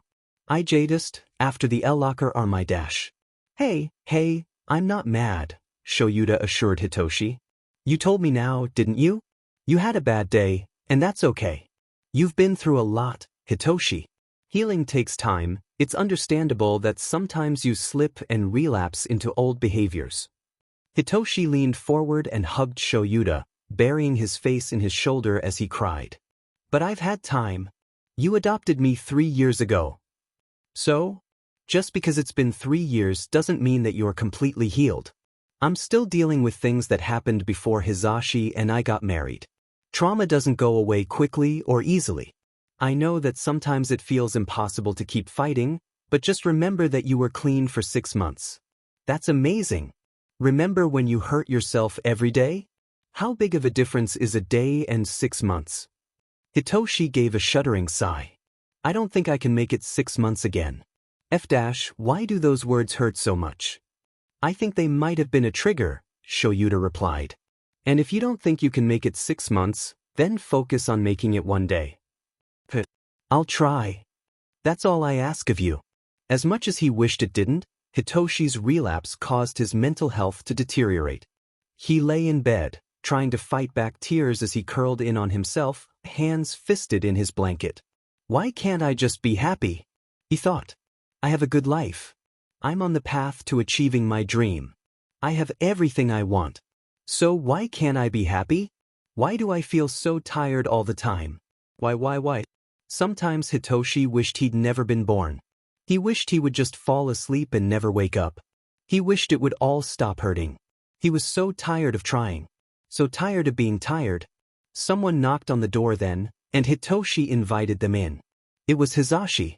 He sat on the bed next to Hitoshi. How are you feeling, kiddo? Hizashi asked. Hitoshi was quiet for a moment, then hot, fat tears started running down his cheeks. Hizashi wordlessly opened his arms. Hitoshi sat up and curled into him, letting himself cry into his papa's chest. Hizashi didn't know exactly what Hitoshi had been through. His history, both before and after he was put into the system, was spotty. All he knew was that whatever had happened had been bad and had permanently scarred him, both physically and mentally. As horrible as it was, the truth was Hitoshi would never fully recover. His childhood would always haunt him. Hitoshi curled closer to him, hands gripping his shirt tightly. Hizashi rubbed his back, doing his best to offer comfort. It hurt so badly to see his son like this. He wished he could take it all away. Hizashi would have taken his whole family's pain if he could, shouldered it himself so they wouldn't have to. Hizashi knew he was lucky. Even after he almost deafened them when he was born, his parents hadn't abused him in any way. His moms were kind and understanding, and he was so lucky to have them. He knew not everyone got the same luxury. The proof was carved in permanent marks on both Shoyuta and Hitoshi's skin. I love you, Hizashi told Hitoshi once his tears had dried up and he was starting to drift off to sleep. I love you more than you can ever imagine. Hitoshi hummed quietly, and a moment later he was asleep. Shoyuta found them curled up together 10 minutes later. His expression was sad when he saw the dry tear tracks on Hitoshi's face. What happened? He whispered. I think his relapse hurt more than we realized, Hizashi whispered back. He ran a hand through Hitoshi's messy hair, working out a few small knots. He remembered how skittish Hitoshi had been when he'd first been adopted. He'd been so afraid of everyone and everything, flinching whenever they got close. Hizashi was honestly amazed how far he'd come in such a short amount of time. I'll be having a talk with my class, Shoyuta promised. I'll give Hitoshi the option to stay home that day, if he wants. Good idea. Hitoshi ended up taking the offer, and so that Monday he was called in sick, as was Hizashi, who stayed home with him. Shoyuta also got XPLCT permission regarding his plan for the lecture, since he knew the students would make the connection between the locker room incident and the class. Shoyuta strode into the classroom, mildly pleased at how quickly his class settled down. He did a quick roll call before he started. Today I have to talk to you about something very serious, so I expect you all to listen closely. Recently there was an incident in the boys' locker room, and that led to a massive decline in the mental health of one of the students. I know teenagers are nosy, but if someone doesn't want to talk about something, do not push, especially if it's related to their personal life, past, or any scars they may have. Doing so can trigger a person and cause them to do drastic things, such as harming themselves or others. If they're in a particularly bad place, it could also push them to suicide. The atmosphere of the classroom was tense and uncomfortable, and several students were looking anywhere but at him, but Yuta wouldn't expect anything less. This was an uncomfortable topic, but it needed to be addressed. You never know what's going on inside someone's head, how traumatic the story behind their scar could be. Some are from something as simple as a bad fall, others are from abuse, assault, kidnapping, or any other number of horrible things. So don't ask and don't push. If you have concerns, talk to a teacher and we'll handle it. Kirishima looked particularly ill. It was Shinso, wasn't it? He whispered, lowering his head and gripping his own hair. Oh God, what did I do? I'm not saying who was hurt, Shoyuta said. I will say don't beat yourself up too much. You didn't know. But never do it again. You got lucky this time, you won't always. Hitoshi lay on the grass in the park, watching the clouds. Izuku was lying next to him, Clover next to his legs, and Mei had sprawled out with her head near theirs. That one looks like cotton candy, Izuku said, pointing at a fluffy white cloud. They all look like cotton candy, Mei replied. All clouds do. Not all of them, Izuku replied. Some look more like plates. I've never seen a plate cloud, Hitoshi said. I don't really look at the sky, there's too much going on down here. Same here. But plate clouds are beautiful at sunset, Izuku agreed. The sun paints them all sorts of colors, and the way they layer makes them especially pretty. I'd love to see them someday, Hitoshi said. Add it to the reasons to live list, Izuku told him. Under cats. Will do. They were all quiet for a couple of minutes before Izuku said, we should go camping at some point. Maybe over summer break. Sounds fun. Mei agreed cheerfully. I've been wanting to test the signal distance of a few of my drones. Being in the middle of nowhere is perfect for that. It would be nice to get away from the chaos of the city for a while, Hitoshi added. Izuku nodded in agreement. Nothing with super rough terrain though, or I won't be able to do it. Of course, Hitoshi said. There's plenty of camping sites with minimal walking where we won't be packed around other people. That would be nice. After a while Hitoshi broke the quiet that followed that statement. I relapsed a few days ago. Logically I know healing isn't linear, but I wish it was. I wish all my progress couldn't be undone with a few words and looks. I get that, Izuku said with a sigh. I wish we could just make a bit of progress and have it stick forever, instead of constantly having to fight not to fall again. I wish you didn't have to wish that in the first place, Mei added. I wish neither of you ever had to suffer like you did. Well, wishing will get us nowhere, we all know that. Besides, I never would have met either of you if my life hadn't gone the way it did, Izuku pointed out. So some good things came out of it. Yeah, Hitoshi agreed. I'm glad I met you both. I'm happy you're in my life. So am I, Izuku and Mei said at the same time, laughing a little at their jinx. Izuku sat up, opening his bag and pulling out a frisbee. Clover immediately raised her head, eyes fixed on it. Izuku flung the frisbee and Clover jumped to her feet, running after it. She leapt into the air to catch it, shaking it a bit before trotting back. She dropped the frisbee in Izuku's lap and backed off a few steps, ready to run after it again. Izuku grinned and threw it, Clover chasing after it. Hitoshi sat crisscross on the couch, smiling as he waved the feather teaser toy for Machi, his family's black smoke tabby. Shoyuta and Hizashi had gotten her from a shelter about a year before they adopted Hitoshi. Machi leapt into the air, twisting as she tried to catch the toy. She snagged it and yanked it down, rolling onto her back. Hitoshi wiggled the stick but Machi held on, kicking at the toy as she chewed it. He managed to free it from her paws and she jumped to her feet, pouncing on it again. She was so carefree. Hitoshi sometimes wished he was a cat. Izuku tapped his foot to the beat of the music in his headphones as he fiddled with the wires of the wings. The feathers needed to be precisely done or they wouldn't work properly. He'd done about half of one wing, but with every feather he was moving faster as the motions were burned into his muscle memory. The frame of the wings was on the wall, spread out and bare, the feathers on a nearby table, laid out in order. He closed the feather he was working on, one of the primaries, and laid it on the table. Then he picked up the next two pieces of metal and started the now familiar work of wiring it. So, the sports festival is approaching. How are we going to approach it? Izuku asked, leaning back in his chair. I plan to get to the 1 versus 1 rounds, and then show off before dropping out. Mei replied from her spot sprawled on her bed, her rumpled-up gear print blanket being used as a makeshift pillow despite her actual pillow being right next to her. Izuku nodded thoughtfully. A good plan, but may I suggest an alteration? You may. Instead of dropping out, win. Think about it, you've seen the hero students this year, they're insanely powerful. Imagine how much attention it would get us if you won and beat all of them. Mei's eyes were sparkling as she listened. Izu, you are a genius. She grinned. Thank you. And what if we figure out a way for you to participate too? Then we can both win and everyone will know our names. Izuku considered that. He hadn't actually been planning on physically participating in the festival, not sure how he'd be able to. But physically disabled people were athletes. The Paralympics had been a thing for a reason, so why couldn't he figure out a way to participate in the festival? I think that's a good idea. I'll have to be clever about my support gear, but I can do it. I believe in you. Mei cheered, pumping her fist in the air. Izuku grinned and they both fell into their thoughts. Ideas and plans began formulating in Izuku's mind. Bakugo would most definitely be gunning for the top, and with his attitude it might do him some good to be knocked down a few pegs.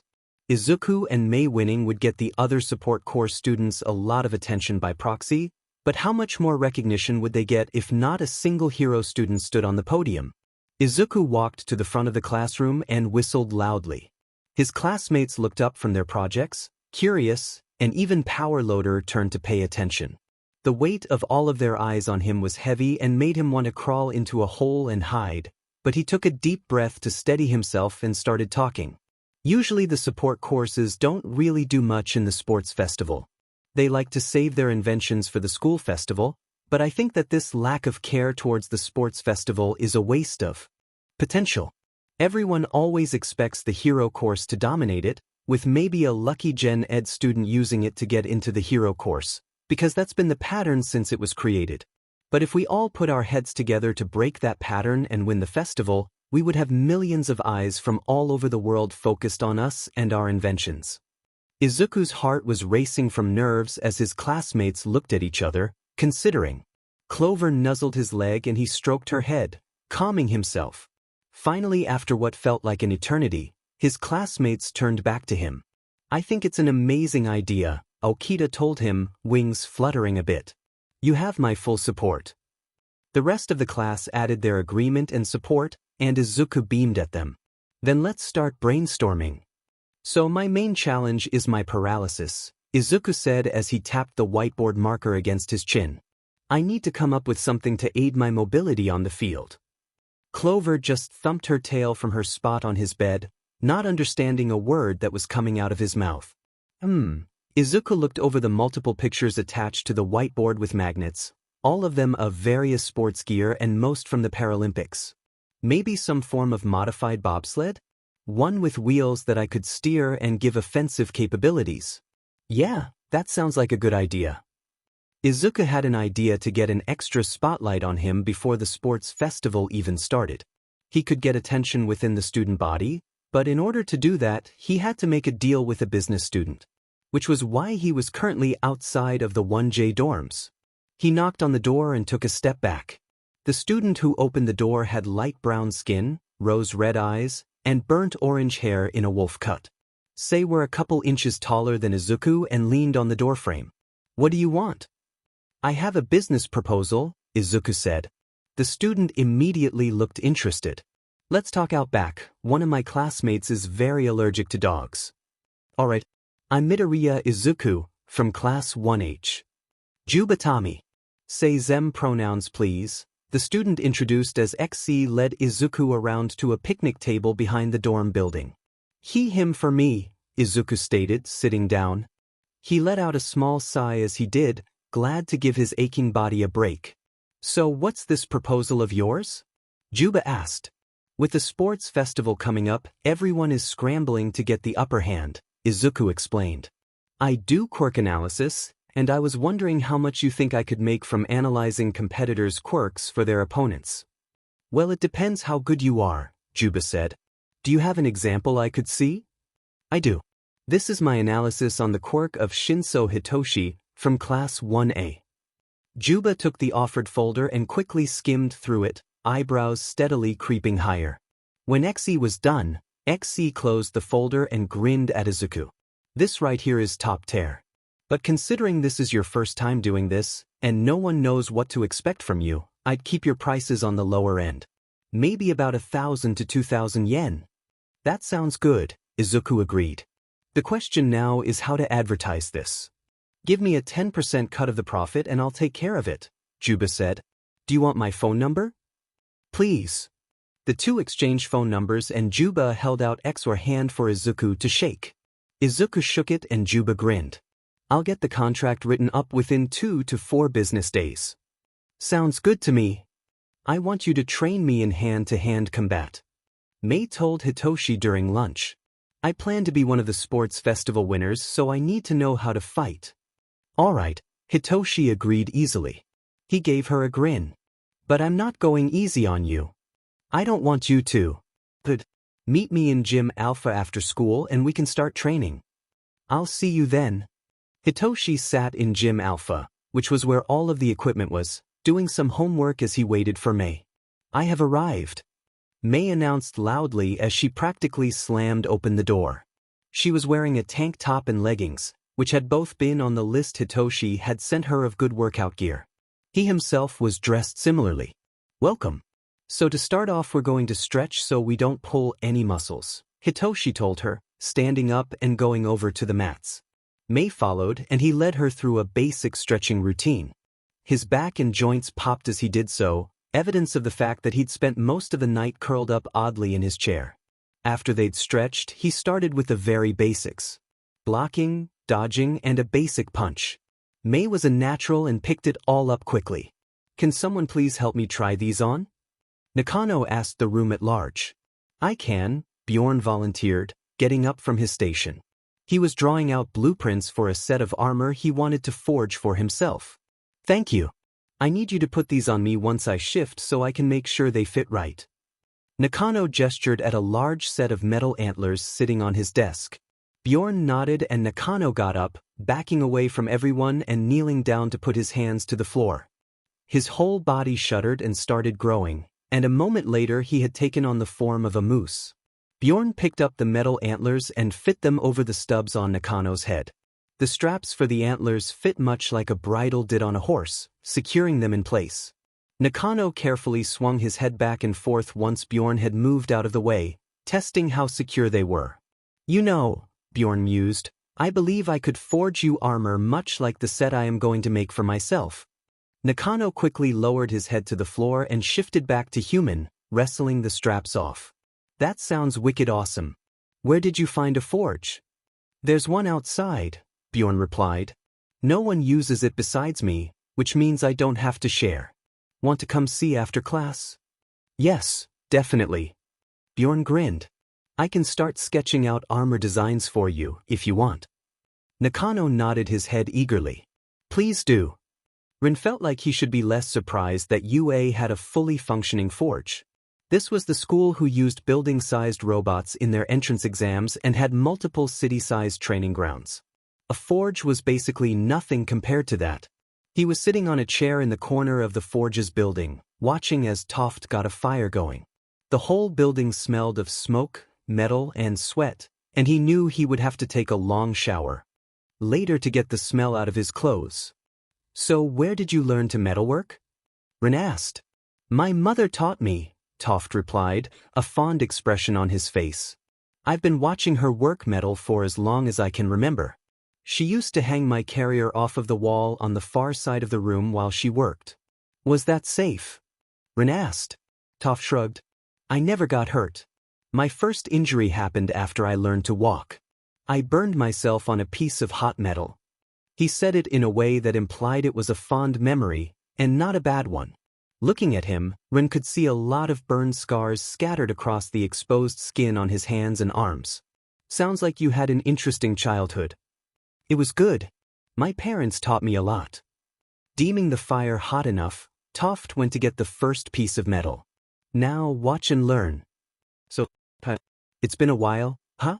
I haven't thought about this FIC in a long time, and I'm sorry.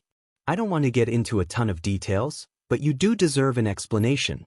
So, in short, there were people in this fandom that I thought were my friends. I cared for them deeply, and I thought they cared for me back. I was wrong. I was betrayed in a horrible way. Then I was stalked digitally for over a year by the same person who was at the forefront of that betrayal, and I was never given the space and time I needed to heal from it. Now this fandom and everything related to it, it just hurts. I can't interact with it without those memories coming back and filling me with anger and grief and fear that that same FNG person will find me yet again. It makes me so angry that one person tainted this. How dare they do this? What gave them the right? I'll never understand what could compel someone to act like that, and I'm glad of that. I'm not sure if I'll ever be able to finish this FIC. Maybe one day. But no matter what happens, thank you to all of my wonderful readers and supporters, and I hope you understand. I'm so sorry. I love you all. I'm sorry. Sunset.